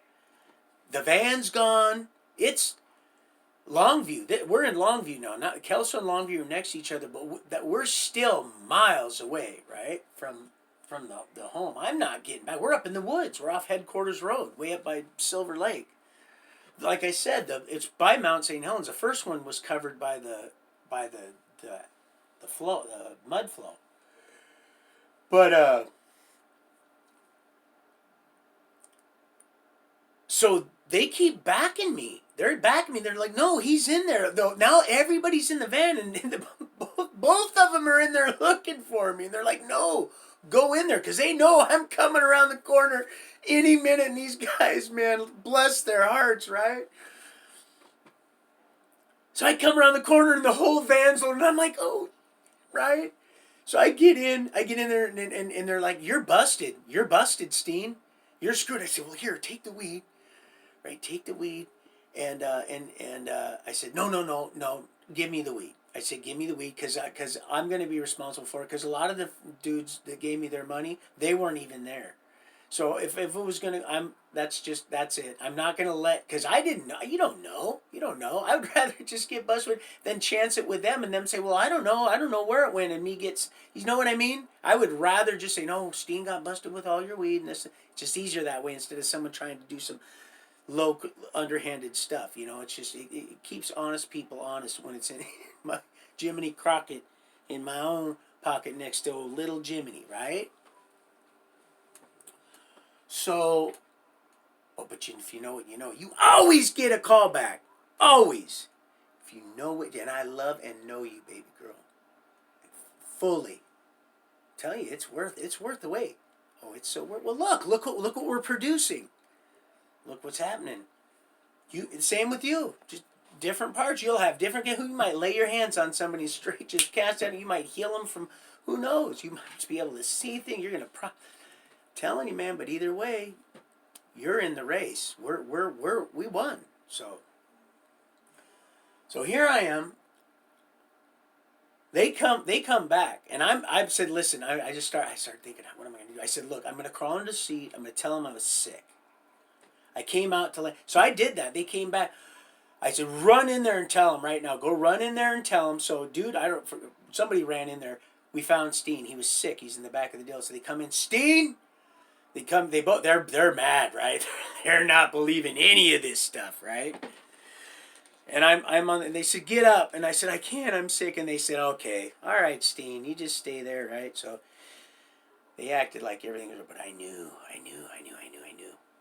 So once we started going down, and I knew we were going. I stayed put until I felt us going down, because it was starting to get. And I knew where we were geographically. We were just starting to go in.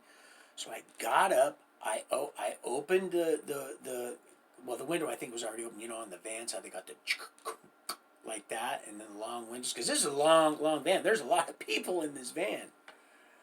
Because we had to do a store run too at one little store up there, and they let 3 people go in at once, and that's where we got our Kodiak. Whatever we chewed. Most of us didn't smoke there, because you wouldn't make it. Sorry, buddy. One of my buddies I got out of. I helped get out of the penitentiary right here. They stomped it. The guy just calling in. They stomped a mud hole in his house. Innocent guy. And then guess what they did? Well, I'll get back on track. Then they released him when he knew he was septic inside and dying. Yeah, this is the system that you serve. When he was septic and they knew he was dying, they released him on paper, so they weren't responsible for his medical bills, but they didn't release his carcass, hoping he'd die. He just got out of Walla Walla. They had to do, like I said, a mandate on me. They were trying to get me back there, because they were going to use that COVID shit to say, well, he ain't getting out. I'm telling you, man, that Satan, you're going to see, man, stick together. Stick with God, stick together. We'll stick. I almost said stick with me. You know where we're going with this. It's just a habit, I guess. Praise the good Lord. So now I'll call you back, brother. I'm going to invite him to dinner. He just moved over from Yakima. Speaking of Yakima, isn't that crazy? He just moved over. He'd gotten out not long ago. He just moved over. Now he's getting a place in Seattle. I'm going to go see him. I'm going to invite him to Christmas dinner, if the good Lord willing. So anyway, now I throw it out the window. It's dark.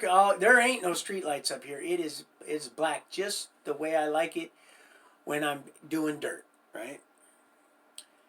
So, Steen, right away, nobody. They had everybody right there when that van pulled in, and nobody do nothing, they said. They already knew which time it was, right? Steen, come here. They took me straight to the bathroom. Searched me. Nothing. Let me out.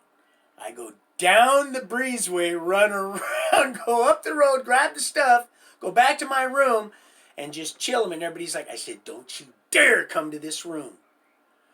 Don't you dare. I said, that's not how you're getting your stuff from me. I said, don't you if you cause me any, you ain't going to be my heat wave. Go. You know how this works. But you get them ones, you know, they, hey man, what you do? You got my, right? So, yeah, that was crazy. And that got me not invited to Christmas dinner. So I didn't get to go out. And there is no house. These houses are miles apart. But Lori was babysitting one of her nephews. All the rentals, a bunch of rentals, because they were Reynolds Aluminum right there in Longview, Kelso. Like I said, I'd go down and like I said, we would do those. They stirred molten pots of molten aluminum, something in it. I asked them once when we were dropping, because you'd go on different crews sometimes. Sometimes you'd run the flatbed and you'd load the stuff up and then crank it down and take it down into town, and then they would grade if we were doing cedar, they'd grade your cedar. If we were doing alder poles, they would weigh the truck, and then and then I asked them, hey, what do you guys do with this alder anyway? And they had a sprinkler on it, huge, just miles of it. It would seem like, not miles, I'm exaggerating a little bit, but a lot of it, and they would use it to stir it, something in it. That's what they told me. I might be completely wrong, but because I was wondering, why are we cutting down little itty bitty pecker poles, But I'll tell you, there was no yarder, or there was no skidder, all that. You hear them blowing highball and all that stuff. You hear them blowing all that up in the hills. And where they finish, and we would go get permits, and we would go in and get cedar poles. And get a 7-foot, 2-inch pecker pole, and use that, go into the landing that was clear cut and logged, mostly Douglas fir and some probably cedar and whatnot. And some of the cedar that got left behind, we would get permits, and we were the yarders. We were the set chokers. We were the shiznizzle. So it just depended on what we were doing, and the crew foreman would walk back into the clear-cut landing until they would find downed cedar, and then we'd take that pole, and if it was a huge tree, we'd get the old 56, a big monster still chainsaw. We ran stills, mostly stills or echoes, but this particular camp was stills, and some of these trees were huge, and we would do everything to manipulate them out of the woods. We would, if they were, we'd flip-flop them, and I tore my body up, man, because I had to get down there, and of course you couldn't get out of there. I got busted once in the van one time, and Ben told me, if you go, because we used to take him into Tacoma, he would we'd take him in there, score his heroin. Yeah, Sprinker, take us all the way up to Sprinker in Tacoma to ice skate. See, he's ice skating, but he really was up there. And prostitutes, everything. Hey, I'll do the whole van. I kid you not. This guy had us out there, Ladio, scoring his heroin while he's got a busload of juvenile. Couldn't believe it. And so we reap what we sow. So I knew a few things, and he's like, listen, don't do it again, because you can, So, those little things. And honey, I'm again, it's just, I love you very much, and I am absolutely, completely faithful. That's just, I'd be struck by lightning, and my tongue would cleave to the roof of my mouth, and my head would just spontaneously combust. Which, that, real quick, and I'll get back, but I have to do this. You remember that Machete Mike I told you about that was from Austin? And I was like, are you serious? He reminds me of the guy that's sitting next to the dude at Beetlejuice that sprinkles his head. Anyway, so we'd flip-flop that stuff out of there.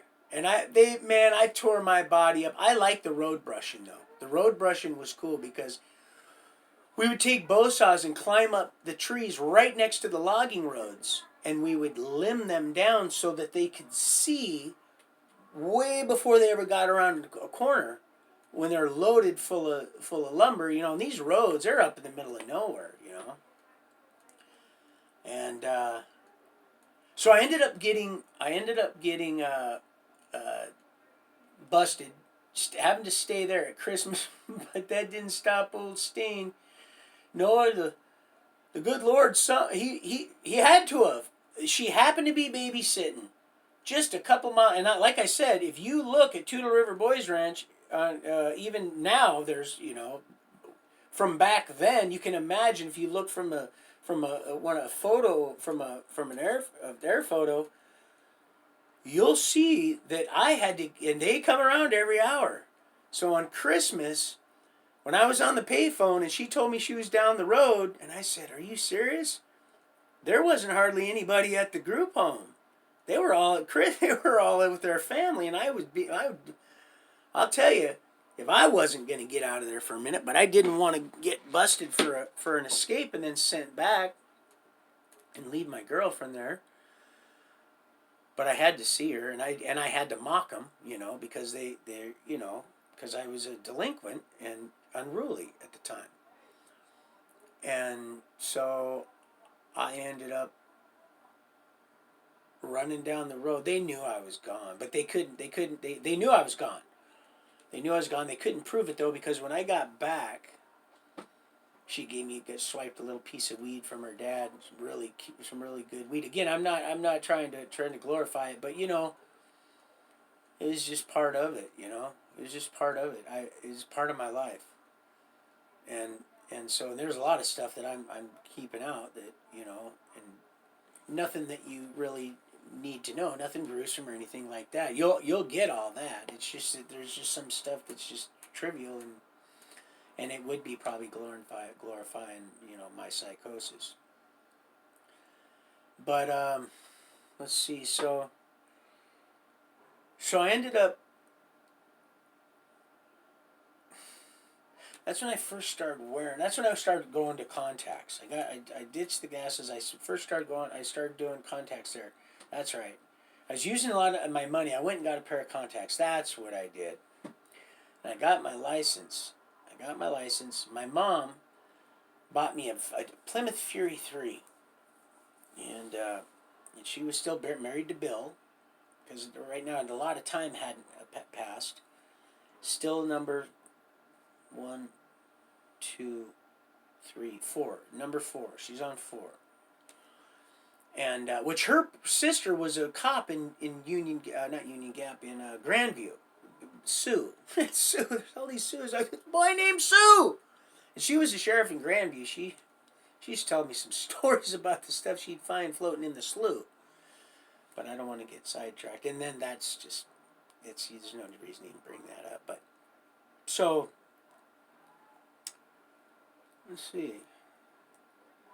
So I get out. My mom had the Plymouth Fury 3 for me. Well, my cousin Forrest would come visit me too. He'd come visit me. Him and Carol Schwartz, which the Schwartz family, they were. I can't leave them out. I told you the ones that Tommy Schwartz and his brother John would do renditions of "Bark at the Moon." They were one of them families that I love so much. I've been friends with them most of my life, and they're just I just can't say enough about them. There's Liz Schwartz, and I think it's Elizabeth Carol Catherine Schwartz, Carol Catherine, Kathy Carol Schwartz, and then Carol Catherine Schwartz. But anyway, everybody, the girls have each one's name, and so I just love you guys, and so I really appreciate it. But anyway, he would come down with Carol, the middle of the sisters, and of course bring me a little bit of smoke, and so, but I just wouldn't just be with anybody, because you know a lot of people they would try to dry snitch on you. You know what I mean? They you know, some that wouldn't know didn't know they would, you know, if they, you know how it is. You know how it is. I'll tell you. We'll hit that chapter once I get to the Denise Stenson chapter when I'm heading off to Mission Creek for the Greatest Escape. So let's see. I get my license. I come back to the house, back to my mom's, Des Moines. Lime green Plymouth Fury 3 is waiting there. Oh, that's right. I didn't have my license. I just have my permit that I got from Maple Lane when we were in Rochester. I just had my permit. I could only drive with so I had my vehicle sitting there, and my mom gave me the keys, and she says, "Now if you drive this," she says, I'm gonna take the keys. I'm gonna ground you from it." And I didn't. I really didn't. I just sat in it, listened to the radio, and dreamt about driving it. And I never. But I'd stolen her car many times before that. But I did not take this car. Okay, so. But I always brought hers back. Sometimes with a little ding and a dent, especially after I lost my dad. I had to put a phone book on it and get my. Yeah, I was pissed. You know. I went for a lot of little rides. I can barely even see, but people said, "Donnie, what are you doing here with your mom's car? Get home!" And they'd have people, "Well, I'm not driving him home. I'll follow him back. He drove his ass here." I was just a little kid, man. So here I am with the keys, and I finally get the okay. Oh no, that's right, my grandma Lois, lovely Lois. I think at this time she was running parts for my uncle, her oldest, because my mom has my Billie Jean Day, and it got changed to O'Day when they came from Ireland here. There's Billy, there's Bobby, there's Frankie, there's and Steve. And Steve ran his own junkyard at the time. He later ended up getting a really nice foreign motors repair. But anyway, so she was running parts for him when he'd pull parts off vehicles. She would run them, and just the neatest lady. Like I said, she would like, "Come on, you can stay on the davenport for a minute. I'll make you some strudels or something, you know." And then I'd have to go. She had them all brainwashed. Not one thing of ramen. And back to the got off track. Not one thing of ramen. Had that money. Not even one case of rockin' ramen. Not even one. So I just started because you got caught stealing once you left the threshold. So I just started making a sandwich in the damn store, man. I was hungry. So there's that car. Now my grandma, she let me use her Mazda, her little Mazda. I forgot what it was, but it was a little stick shift. And like I said, I'd learned on stealing cars. I could drive a stick with my eyes closed by then. By the time didn't even have a license yet, and I could drive pretty much anything. And like I said, I didn't want to glorify too much, but so I learned on other people's dime. But I could drive a stick shift no problem. But I had to be a certain age. So now I'm just at the certain age, and my grandma takes us up to Fred Meyer's, and there's a little DMV right there in Denny's. The same Denny's that years later I ended up was eating a hot fudge brownie delight, and I was watching this car started rolling down, going to Pack Highway, and I seen these kids in it going. And I started running. I opened the door and I slammed on the emergency brake. It almost went open over the embankment and hit the cars coming. This dad was running out of Fred Meyer's, and he's like, "Oh my God!" He was so embarrassed, and he's like, "Oh my God!" He didn't even thank me. It happened so fast, and I went back in there, and the lady paid for my hot fudge. She thought I was running out on the bill. She ended up paying for my deal. But anyway, I sat in that same. My grandma and mom sat in that same Denny's. Why I took took their test, took the driving test in her little stick shift, and I got like a 93 or something. It was way high. And the only thing I missed was the parallel parking. But right when I got home, man, boy, right when I got home, I got a little super tuner, you know, my little Craco setup, you know.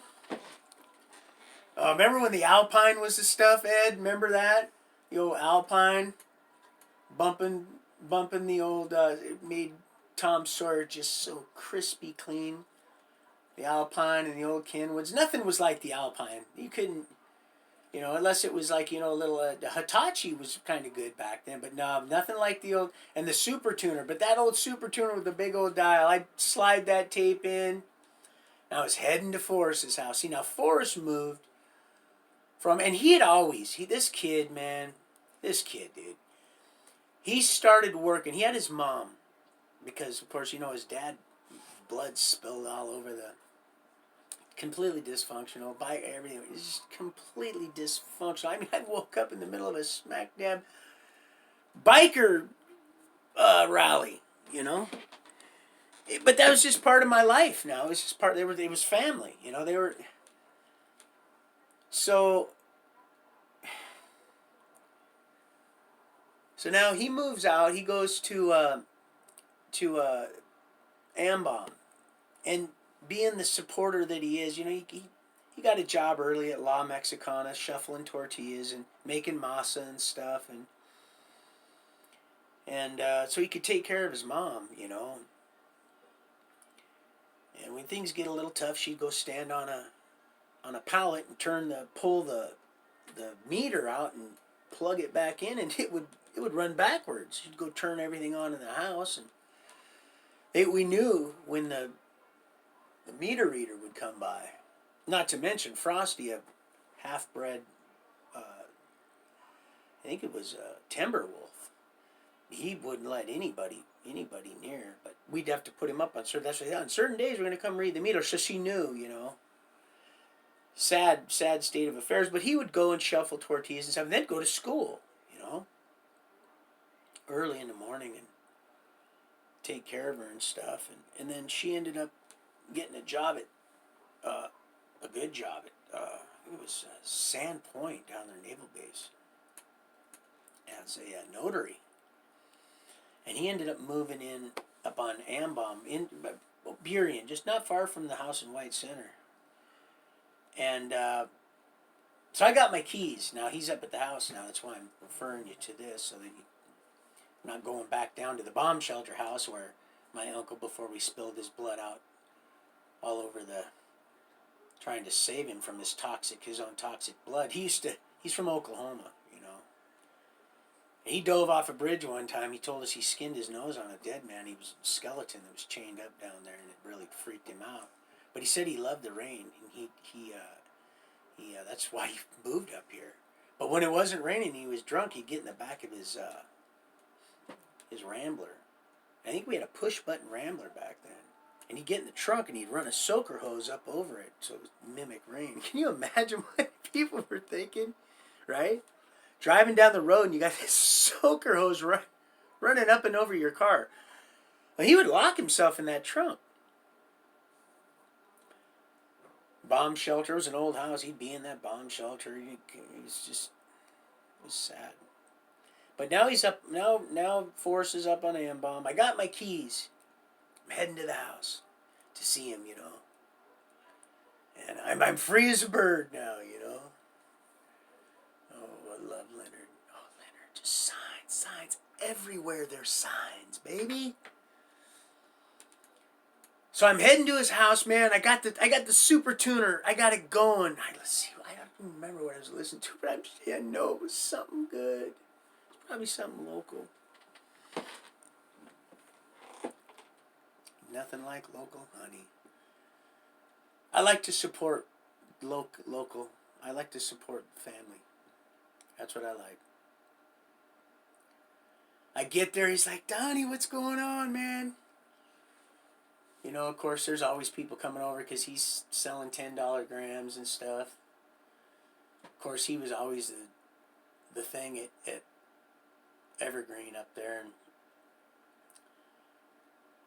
of course, he was dating Carol, so she was, one of the prettiest girls in school.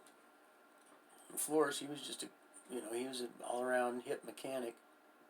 Back when you can swing your legs up over your firewall and just tune up your vehicle like within no time and just be just roasting them and within an hour of a tune-up. He had a Ford panel van 390, 69 Camaro, just a bunch of real neat stuff. 442, not a Cutlass. It was a nice one. That thing it got quarters in 12. It was pretty good stock. It was a good one. So I get there, and so he's always all, hey, what's going on? He's got people, always got people. Right? I said that they're always people, right? And so he had fish tanks, some piranhas, back when you could have the piranhas. And he had a few fish tanks, a couple of doves above his TV and VCR. Quite the little party pad. And I roll in, I could barely find a place to park. Hey, Donnie, what's going on, Not much, man. Hey, man, close your eyes, stick out your tongue. And I said, oh, why? Just do it. And he puts this little blue microdot, like kind of, use the description, like my contacts, they were gas permeables. They almost looked just like that, light blue. Almost kind of the same material, but it was gelatin and it was just melted. And I said, what was that? And he goes, oh, it was acid. And I said, dude, I got to go home. What do you mean? She told me to make sure I'm not late at home. I said, first day with my car. I just got out. I said, man, you're going to get me busted. I can't go home high. And he said, well, then I'll call her and you're going to have to spend the night because this is some good stuff. You're going to the moon. And I said, oh, my God. Elon, buckle up, Chuck, like a dog. Everybody's laughing. I'm not laughing. I'm pissed. And so he calls my mom. That right there was wrong. Worst thing to do. I probably had a better chance if I would have called her. He called her. Blue light special. Today I'm not getting a quarter. I wasn't a good boy. I'm not going to get to ride the old pony today. Right? Not today. She wants to talk to. She's asking.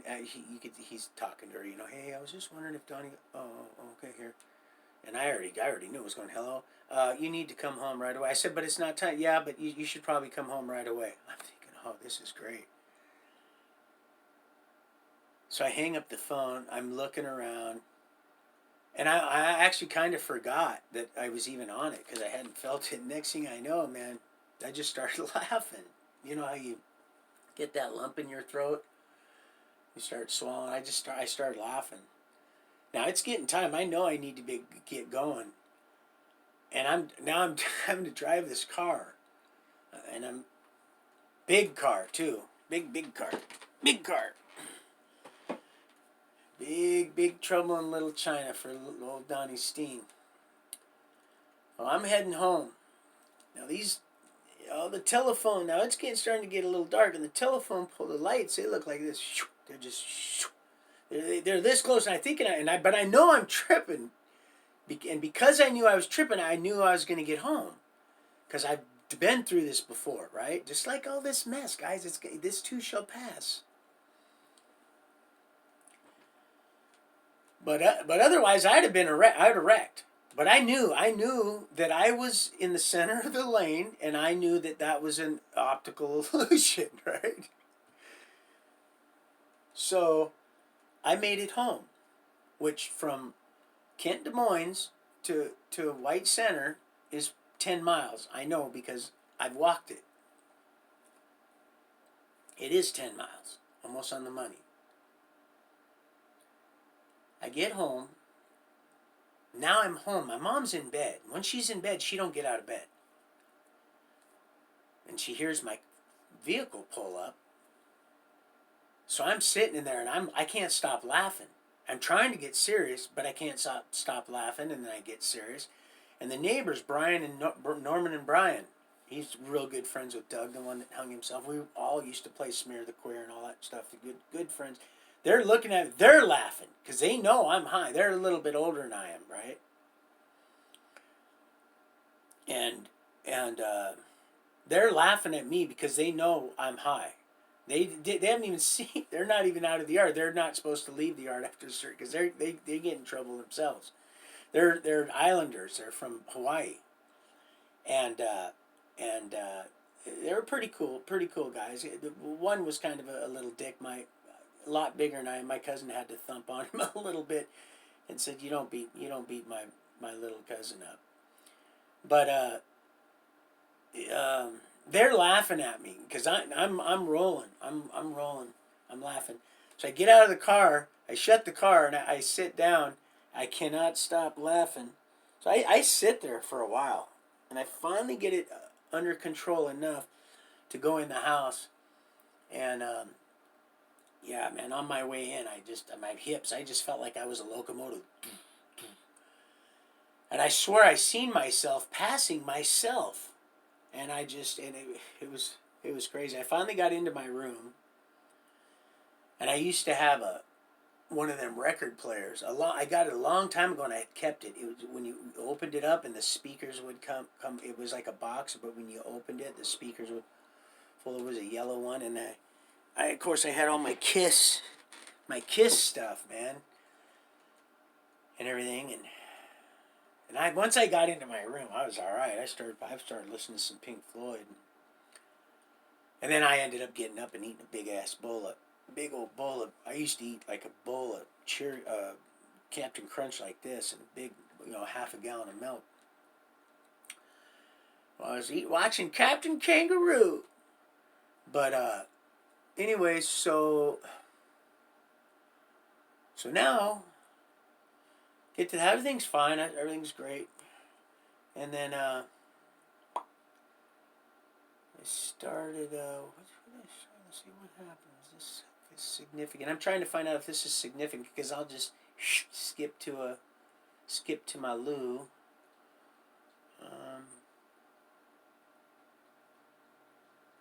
That's right. So we'll just go ahead and skip. We'll just go ahead and go right to where now I'm in trouble again. Of course, that's a story of my life, right? I'm in trouble again. I'm in juvenile hall. That's right.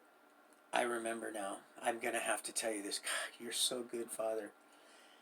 So now I'm kicked out of my house because it didn't take long, and I'm kicked out. And to be honest, even in my own defense, I didn't always get kicked out for stuff I was doing. Well, mostly probably, but it was things that you probably should be able to tolerate considering everything I'd been through. But then again, who really knew, right? At this point. But I'm kicked out, and I'm down at Forrest's house. I'm living down there. A matter of fact, when I got out of Echo Glen, I got kicked out too. When I went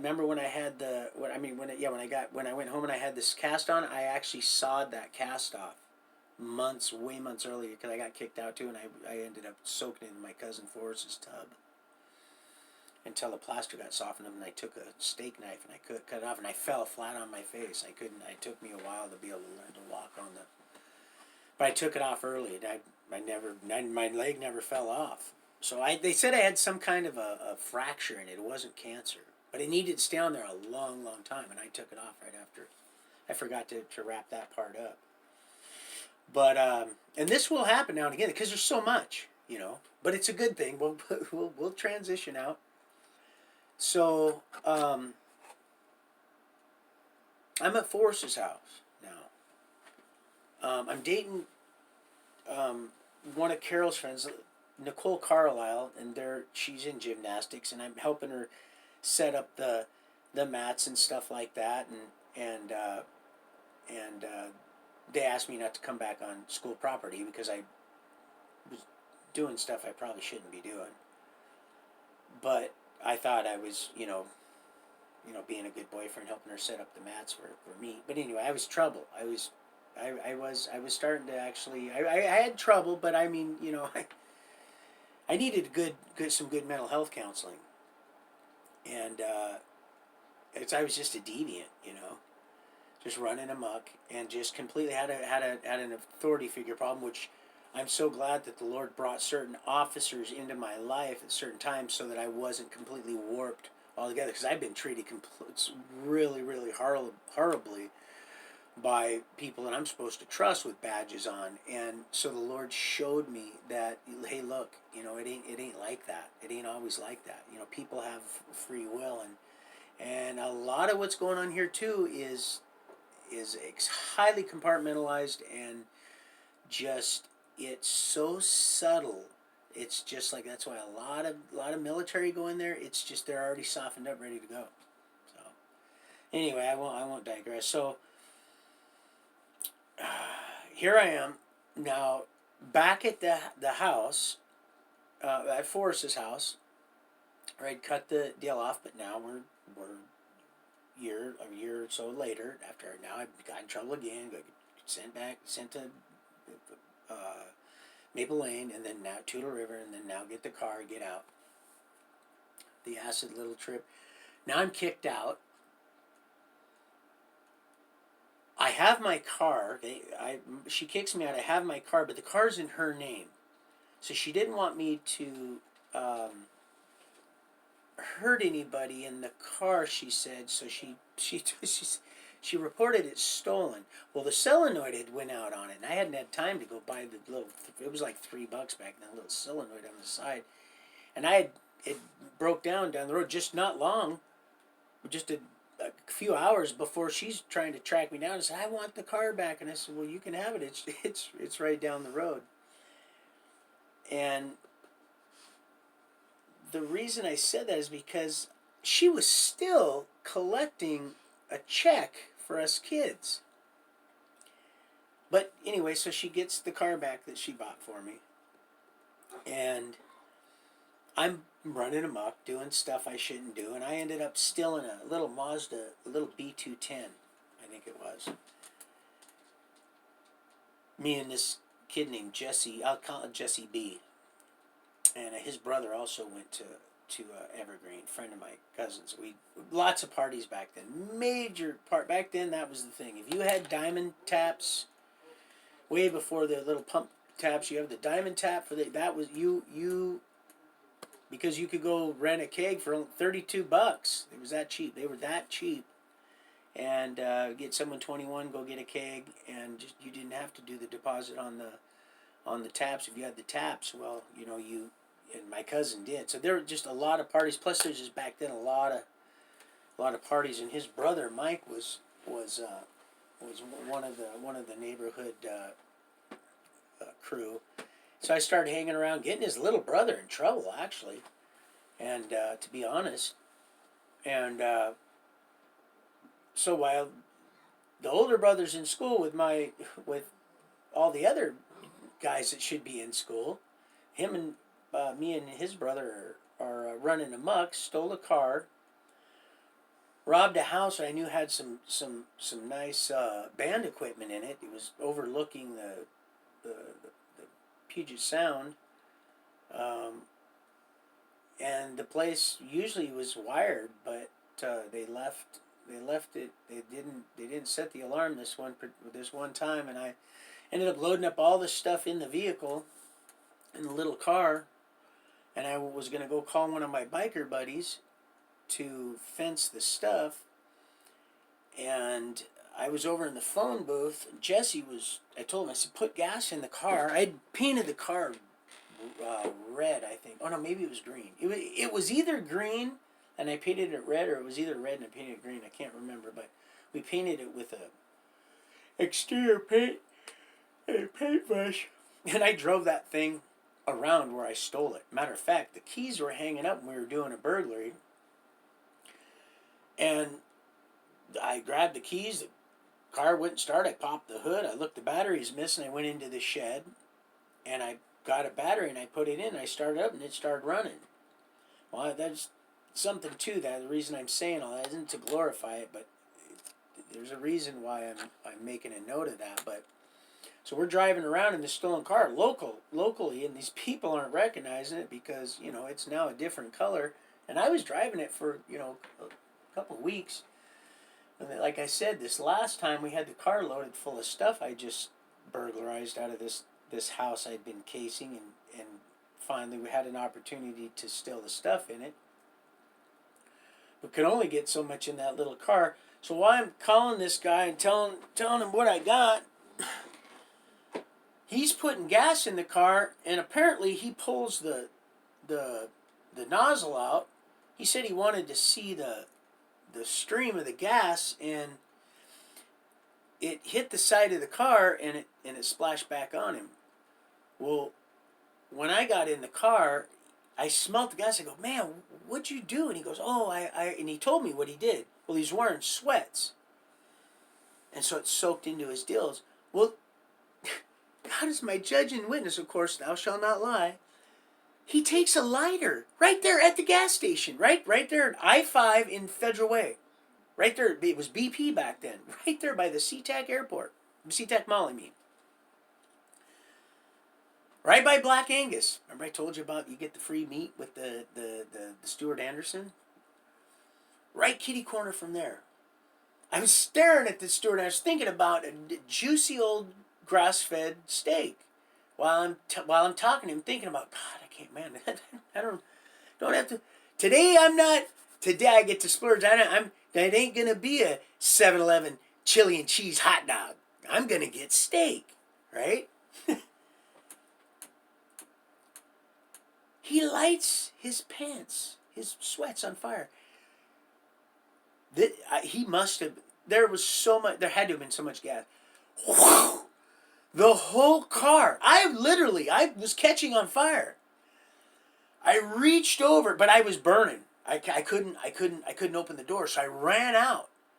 And I opened the door and I grab it and I throw them on. Now, people are coming out of the woodwork, right?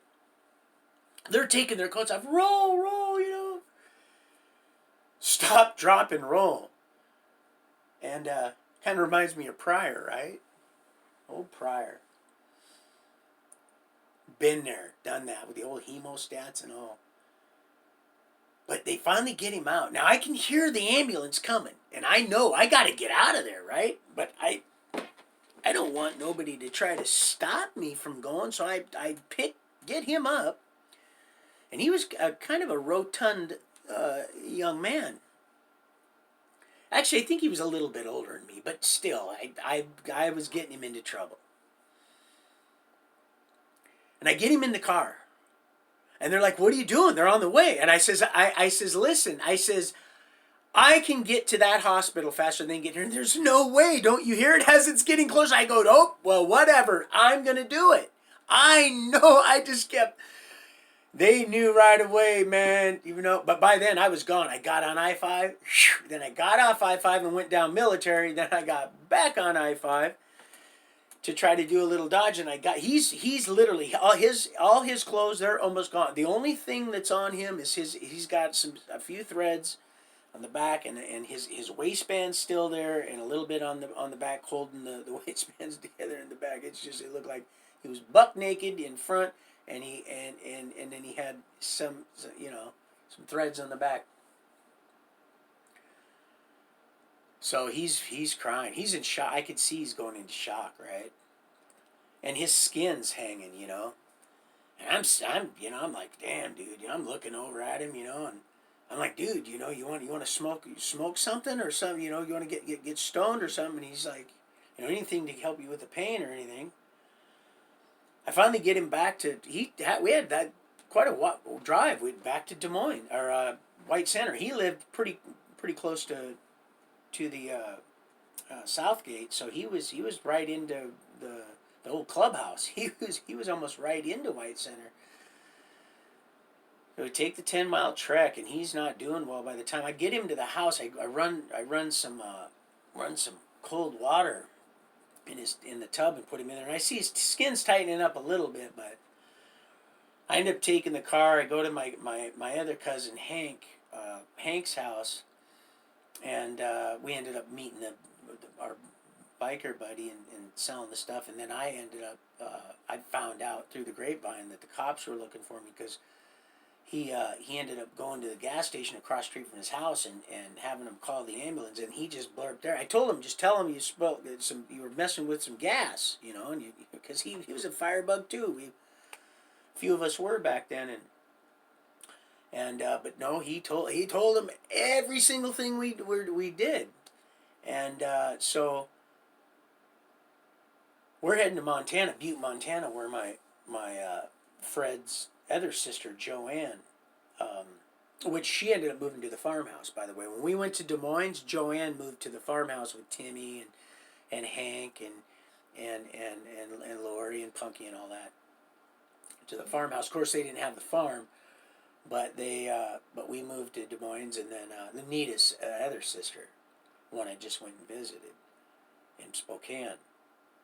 So now we're heading back to Butte, and his dad ended up getting killed at a young age. I think he ended up the TV was flickering and he kicked it and it killed him. It sucked his foot in or something and shocked him to death. It's what I understand, if I understand that correctly. But so we're on our way to Butte, and it's my time to drive. And we have a bunch of weed in the car and some money.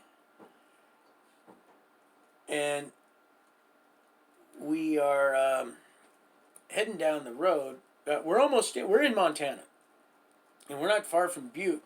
And it's late. It's like, excuse me. It's like 3 in the morning, 2:30, 3. And this car gets behind me. It's my turn to drive, and I'm in the passing lane. And I might know how to drive, but I don't know the rules of the road. You know what I'm saying? And cops know that, you know.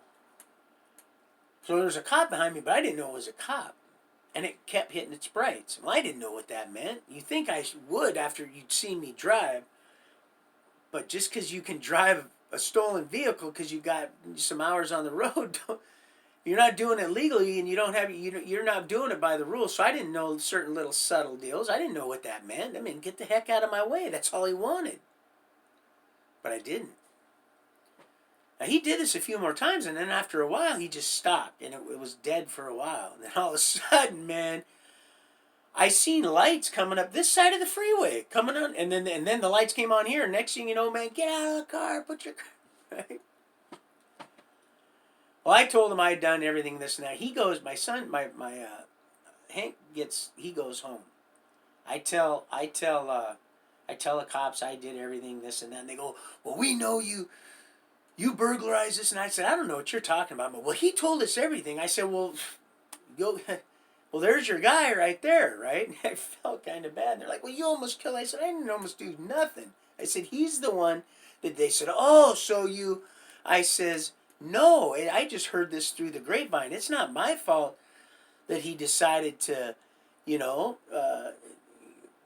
play a roaming candle. I didn't. Hey, man, let me get a little light there, brother. Hey, hold still, will you? We're not gonna let this go to waste, right? So I go to jail. I go to juvenile, and they have to let me go because they had to let me go because they didn't have any proof. Well, I ended up getting busted again. Like I said, I'm in juvenile hall, and I'm about ready to get sent to Mission Creek, and this is in Belfair. And now I'm already to the age now. I'm really starting to party, and my cousin, everybody's starting to get on their own. They're getting of age.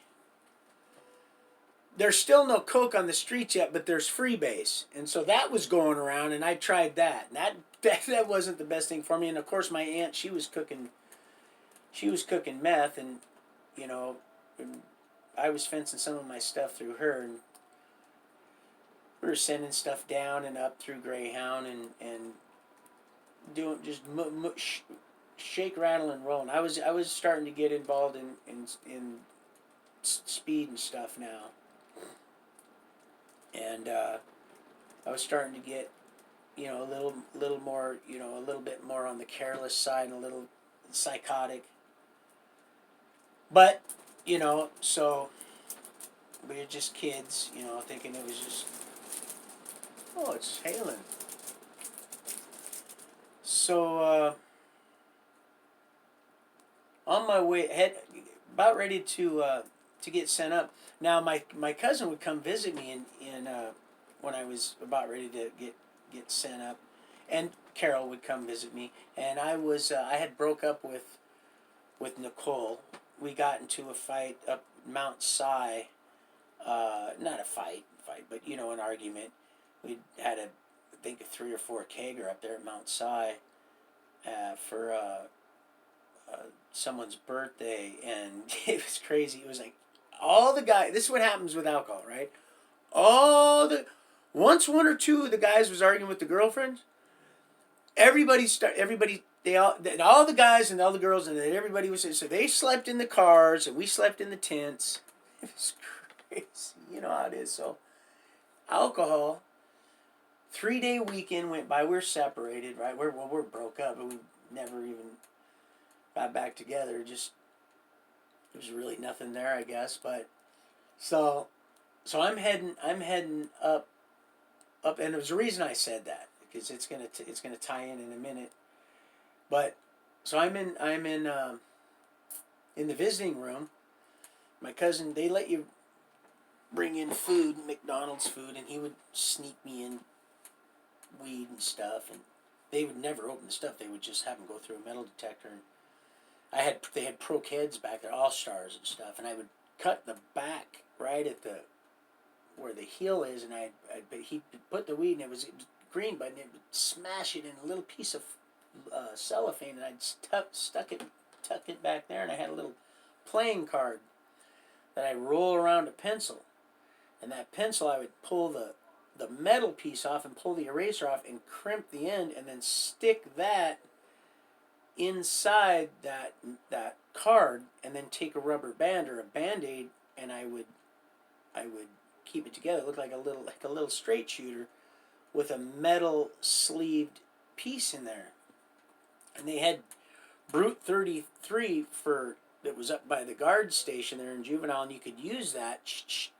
It had alcohol in it, so I would take my pencil, and I would Bucky Beaver my pencil down until there was like that much lead, and then I had still I'd keep a little bit of wood on there for the insulated part to hold on to, and I would break the lead, and like I said, keep a little lead on the insulated piece for my crossover, and then take one piece of lead about that long, slide it in a socket, plug-in socket where they would use to buff the floors and clean the floors. The maintenance would come in, and then I'd slide one in. You'd never wanted to touch your finger because you'd get shocked, and then take a piece of cotton and put it on the end of that other piece of lead, which was insulated because you didn't want to get shocked, and then spray some of that accelerant on there, and bzz, poof, it would just poof, just quickly, and then take a little hit, put your finger over it so it wasn't stinking up the whole place, because then they would tear it all up, and so somebody ratted on me, and I'm pretty sure I know who it was, but it pissed me off, because that's why I don't let everybody know about stuff, because if you don't smoke with them, they'll just tell on you, right? And you don't even know who it is, because there might be a couple of them, right? And just rats, just rats. And after all I've done, and so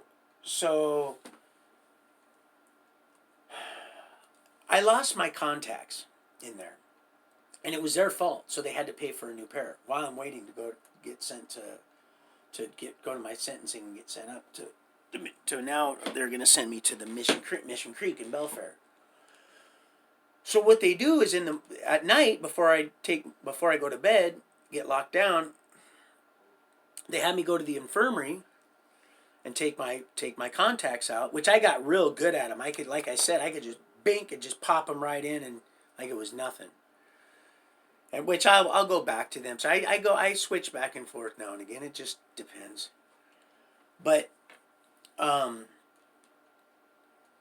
So now I'm having to take my contacts out in the infirmary, and then in the morning I go back to the infirmary. I put them back in. At night I take them out, like that. So I wouldn't be lose, or they wouldn't lose them in the guard shack or whatever, and then have to buy a new set because they weren't cheap. They were like $280 back then because the technology was, it was just starting to really ramp up. So it wasn't cheap. Excuse me. So, oh, screw you. I'm going to buff you up. So, I got to know the nurse there, the blonde nurse. She was a hussy. She was sleeping with a lot of the guys there. A lot of the guys that were there, like two of the guys, like Jesse and Willie. They were from Walla Walla too, just like Ben. Just they were hiring them for there. And then there was Jesse. There was Conley, who was in milk commercials. His sister. Mostly black people work. They're really nice people, but a lot of them were ex-convicts. And then of course they had Asians were running the. And this is a big juvenile hall. This ain't small. This is big, long corridors. Real like a hospital, clean and creepy. I spent a lot of my time down in SPU, Special Housing Unit, because I wasn't taking any of their shit. So I spent a lot of time in the basement. And I'll get into detail about that later, but so I'm starting to get and the blonde girl's mom she's an old lady, and they're all sleeping with it's just a mess, right? But they don't know I know this, but I know this, and they're nice. I'm not trying, but I'm taking my contacts out, and there's happens this new intern. And baby, I love you. This is important, and I'm not trying to make you jealous or anything like that, okay? Because I know you get that way real easy. I can tell. And I understand. I can't tell you how to feel, but... So, or at least if maybe I'm completely wrong. But, so there's this intern, Denise Stinson. This is the Denise Stinson chapter.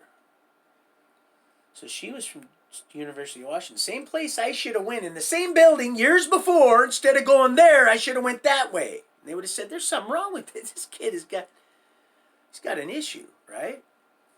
But that's not too profitable for these people. And not to mention, there was demonic infiltration the whole time. And it's as clear as a bell. Crystal clear. And so Denise, I think she told me she was 22. Well, we kind of, because she'd come to do interns, she would for credits for school. She lived in Auburn, which is really, it's amazing, full circle. And we kind of got to know each other. They would, when I'd have to go put my contacts in, the guards, they would come, drop you off. And this place was big, so they might not come back for a long time. You might have to wait until they decide to come get you, because each unit was locked down. There's junior boys east, senior boys west. There's all kinds of different things. So these people were lazy too. These were lazy people because all their friends worked there. So they don't, So I sat in that infirmary for a while. And then after, they'd let me make phone calls and all kinds of stuff, because the little blonde lady, she was, and so I was spending some time with Denise, and I told her, I says, no, I know, I knew you were thinking that. And she said, no, you didn't. And I said, yes, I did. And she says, no, you didn't. Okay, then what am I thinking? And I says, you tell me what you're thinking. You think 3 things, and I'll tell you what you're thinking right now. Just do it quick. And she did, and I wrote it down. I handed it to her, and she went, no way, no. And she flipped out, right? She flipped out. But she calmed down, and we started to gain each other's trust. And I told her about my brother bringing me weed, and that these were ratting on me, right? And I needed, and I didn't ask her for anything. And she said, well, I want some weed. And I said, well, I'll give you a piece of it. And I'm way younger than she's, right? But yeah, I'm just a hip kid, I guess. I was definitely stroking my own, and forgive me, my ego, and I said I'll give you a piece, and she and no pun intended at all, none, that seriously, man, I'm not messing around. I'm not messing around. I'm not trying to. I know better. I know. I know all is fair in love and war. I'm not a fool. And so she did. She waited till when she was there that night. I got that visit. She says, I need Steen. His contacts. They were so used to. They didn't even know if I was really. They didn't care. They just contact. Oh yeah, contact. Yeah, go. So that she says, here, give it to me. So then that night when I came back, see, I wasn't coming back because they said, well, hey, wait, he just come from a visit, because they waited till everybody was done, and then everybody went to their own. So on my way back, she knew. She says, oh, I need him. Well, he just came back from a visit. He's got to be strip searched. Well, he's got to take. Oh, okay. Well, just watch him because he just came from a visit. Well, yeah, she was watching me, all right. So I give her the weed. Well, anyway, I was about ready to go. I had just gotten sentenced. And I was taking my contacts out, and we were visiting. And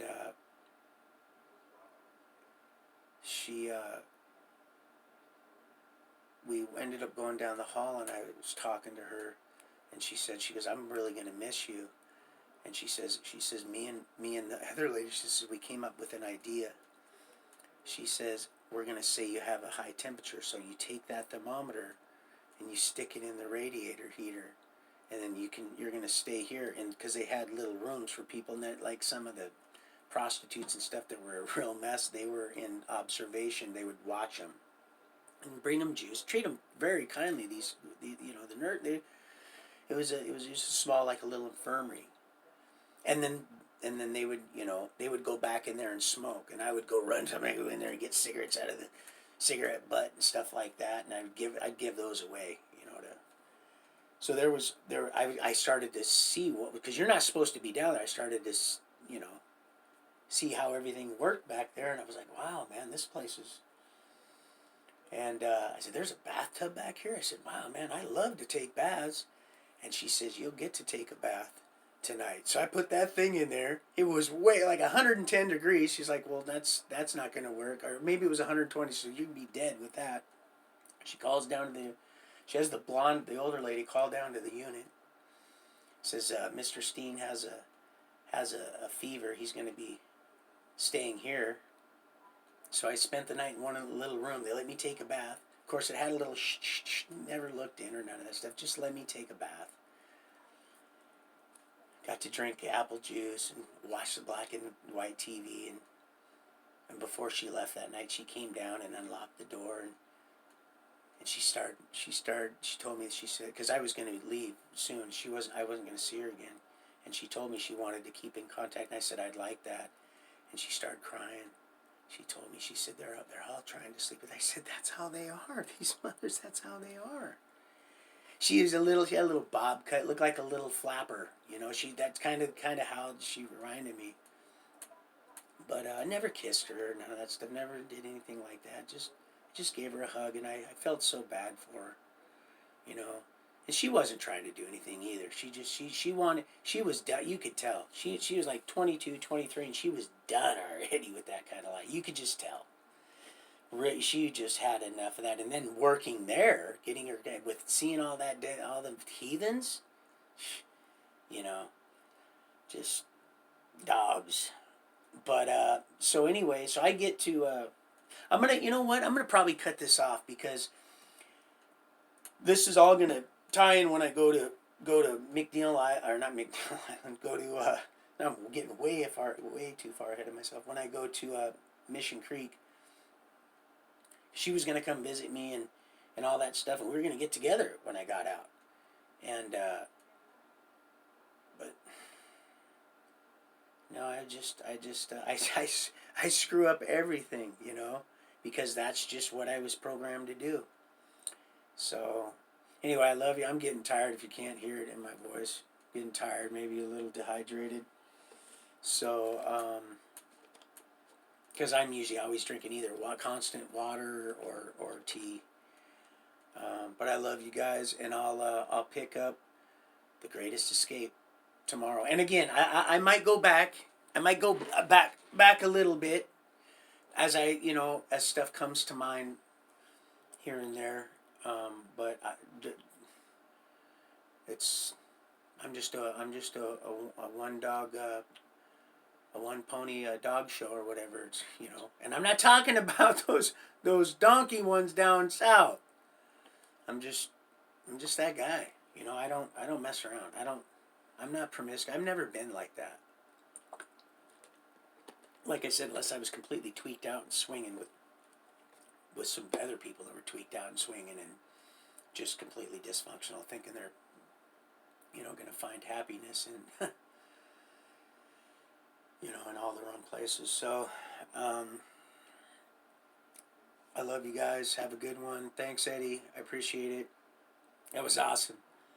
Dude, that was awesome. Even for all those that aren't into at least you're not getting, your head pummeled with blows, because years of boxing, that could really mess your head up, but slapping, if you're into that kind of stuff, it could be kind of exhilarating. It's just like wrestling with the good Lord. It's like wrestling with the good Lord. It's clean. It's doing it since forever. And it seems as wholesome as can be. And not only that is a fact that these women are getting involved in it.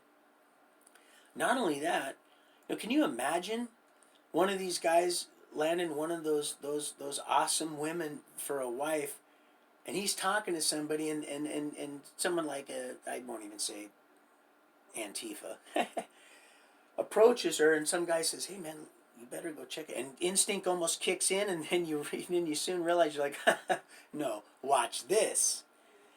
You know what I mean? And if you're one of them punks that likes to beat up on his girl because you don't have game, then let her leave your world. I remember that one. That's an old one, Eddie. So if you like to beat up, those aren't the ones you're going to want to beat up on, because you're going to get thumped, right? And hey, if nothing else, if they don't find you handsome, they're going to find them handy, because shit, you got a loaded weapon right there. Wow, beautiful. Absolutely beautiful. It's amazing. So, I'm all for it. I never thought I would say that, but when I seen it, and I seen how everybody was interacting together, and considering that kind of dress outside of somewhere other than 10th Planet Jiu-Jitsu is just completely it's just gross. You know what I mean? It really is. It's just gross, man. I wonder who started that brainwashing deal, right? Hey, if they're comfortable, fine. But, if you're my girl, I'm going to suggest that you at least wear a skirt. I don't want nobody looking at your stuff. I mean, because that's, you know what I mean? But when you're on the mat like that, hey, it was just clean, man. It was so clean. Like I said, I could see myself dropping my future wife and daughter off there. Not even a problem. At this point, I would have no problem doing that at all. Not a problem. Clean, good fun, builds your mind, your spirit, your soul, your body, relationships, your protection. You know what I mean? That's the kind of part you want. That's an asset to society. It really is. People with discipline. It's great, man. Just the look in their eye. It's amazing, man. It just wasn't enough. Yeah, it's true. It's just never enough. You know what I mean? It is, when you. But that's amazing. That's good. That's good stuff. So thank you for that. And yeah, there's a lot of stuff still too I'd like to fill in, but I'm just gonna let it come. Just let it happen. Because I'm just done reading off this kind of stuff. I've never really been. If they want to suck the life right from your eyes, they want to. They want you to realize. They want you to realize that. Well, They don't want you to realize what's so obvious, and they're making it clear every day. Just look at their responses. Look at their. That's how you really know. It's not even so much that they're acting a fool. It's how timely and what the response to a counter response to a response. You see what I'm saying? Watch what's being said, and the time in what they're saying, and the mocking behind it. It's not a coincidence. Just every little thing that's said. When you get off here and you go back to Little Orphan Annie and you just listen real close, you'll see. And I had to literally just stop, because like I said, I had this impression. I'm like, well, I don't do that, but I learned not to question this still small voice. And I'm not talking about the steen. I've done silence that years ago, right? And it didn't take medication. I've been off that stuff for so long. That shit, that will keep you. That'll kill you. That's just pharmac. That really is sorcery. You're not doing that, sucker. You ain't doing that, fool. So yeah, there's no need. There's no need. So you'll see it. They're gonna show you. They're gonna tell you, and then you're gonna see the urgency, the hour that we're in. We wanna ring out a few more generations, and just like old Mr. Pounder said, there's those that are praying. They're praying, for God's return, because they know if they can tick him off enough to realize, well, there ain't enough being done right now, and there's too much suffering going on. I am going to come right now. Well, that way there's less soul salvage for the kingdom. That's all they don't care about anything. They don't really care about you at all. It's like a robot. You grab the batteries out when you just chuck the thing. Well, they don't care. There's nothing really that you have that they're not. They hate God. They just don't want him having you. They don't want you to live for eternity. They don't want you to inherit what they're working real hard at destroying. Right as we speak. You see? Quickly. And that's what this is about. They take stuff that's really going on, and then they're such masters at switch hitting. They'd make Babe Ruth look like, or who was that? Lou Gehrig. There was a major switch hitter that was just phenomenal, right? Maybe it was Mays. I don't know. One of them. Well, but they're masters at switch hitting. They'll take something that they'll be building a wall, and then when it doesn't benefit them, they're gonna look. They aren't dumb. They just roll with the punches, and they'll throw you a bone and hope that the shit they throw sticks. If it does, giving the dog a bone, then they'll go with it. If you start to question it, then they'll try something else. They just get there. That's what they do. They're so, now here's the thing. Now they're so unpredictable because literally it's coming to the point now where they're having to tell you what's going on. They always have, but you're starting to realize it. They've always been mocking. But now that your eyes are opening up, it almost looks like they're literally just laying out the blueprint. And that's what it appears like today when watch it. I never go back and watch anything. I just don't. Maybe I should.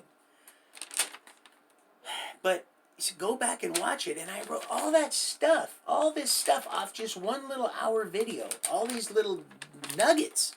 I was like, are you serious? But it wasn't necessary to go through all this stuff. But it's just, I was like, I can't believe they're so bold. He's like, they've always been that way, son. It's just you haven't seen it because you haven't been ready for it yet. Otherwise, I'd peel your cat back. So, I love you guys. I gotta go. I can hear it in my voice. I'm getting tired. Let's see. It's 10:07. Hey, man, it's 10:07. Yeah, perfect timing. Right on. All right, well, I love you guys. Have a good night. And I'm going to end this stream, and I'll try to get back on. Just faced with a lot of issues, I know y'all are also, but, there's just, not just technical difficulties, but, I've also got just the enemy. He'll get in. You're fair game, man. If you ain't got the Holy Spirit in you, and like I said, it's not something that just goes. You know, you'll know. But yeah. Otherwise, you're fair game, and so I have my daily juggling routine. All right, on top of doing what I do for you guys and for our heavenly Creator. So I'm doing, and it's worth it. It's so worth it. Like I said, it was a while ago when what, maybe I could. You try to talk yourself out of every little thing, It's just, and you could, and it's so easy to do. It's so subtle, you know. Just like when I'm laying there and I'm thinking about something positive, and then just you don't even know where it comes from. It just comes right around the back door. Like where the heck did that come from? I wasn't even thinking about that. That had none to do with what I was thinking about. I was thinking about fishing and splitting a cord of wood or something, And then here I've got something going through my mind that if I sat and thought about it long enough, it would, it would breed death. So, yeah. All right, guys. Well, I love you, and again, I'll do anything for love, but I won't do that when I say I love you. I mean that. Don't let your meatloaf. I love you. So I love you guys. Okay, I gotta go. I'm not gonna go because I love you, and that's how I am. I gotta discipline myself. All right, love you. Bye.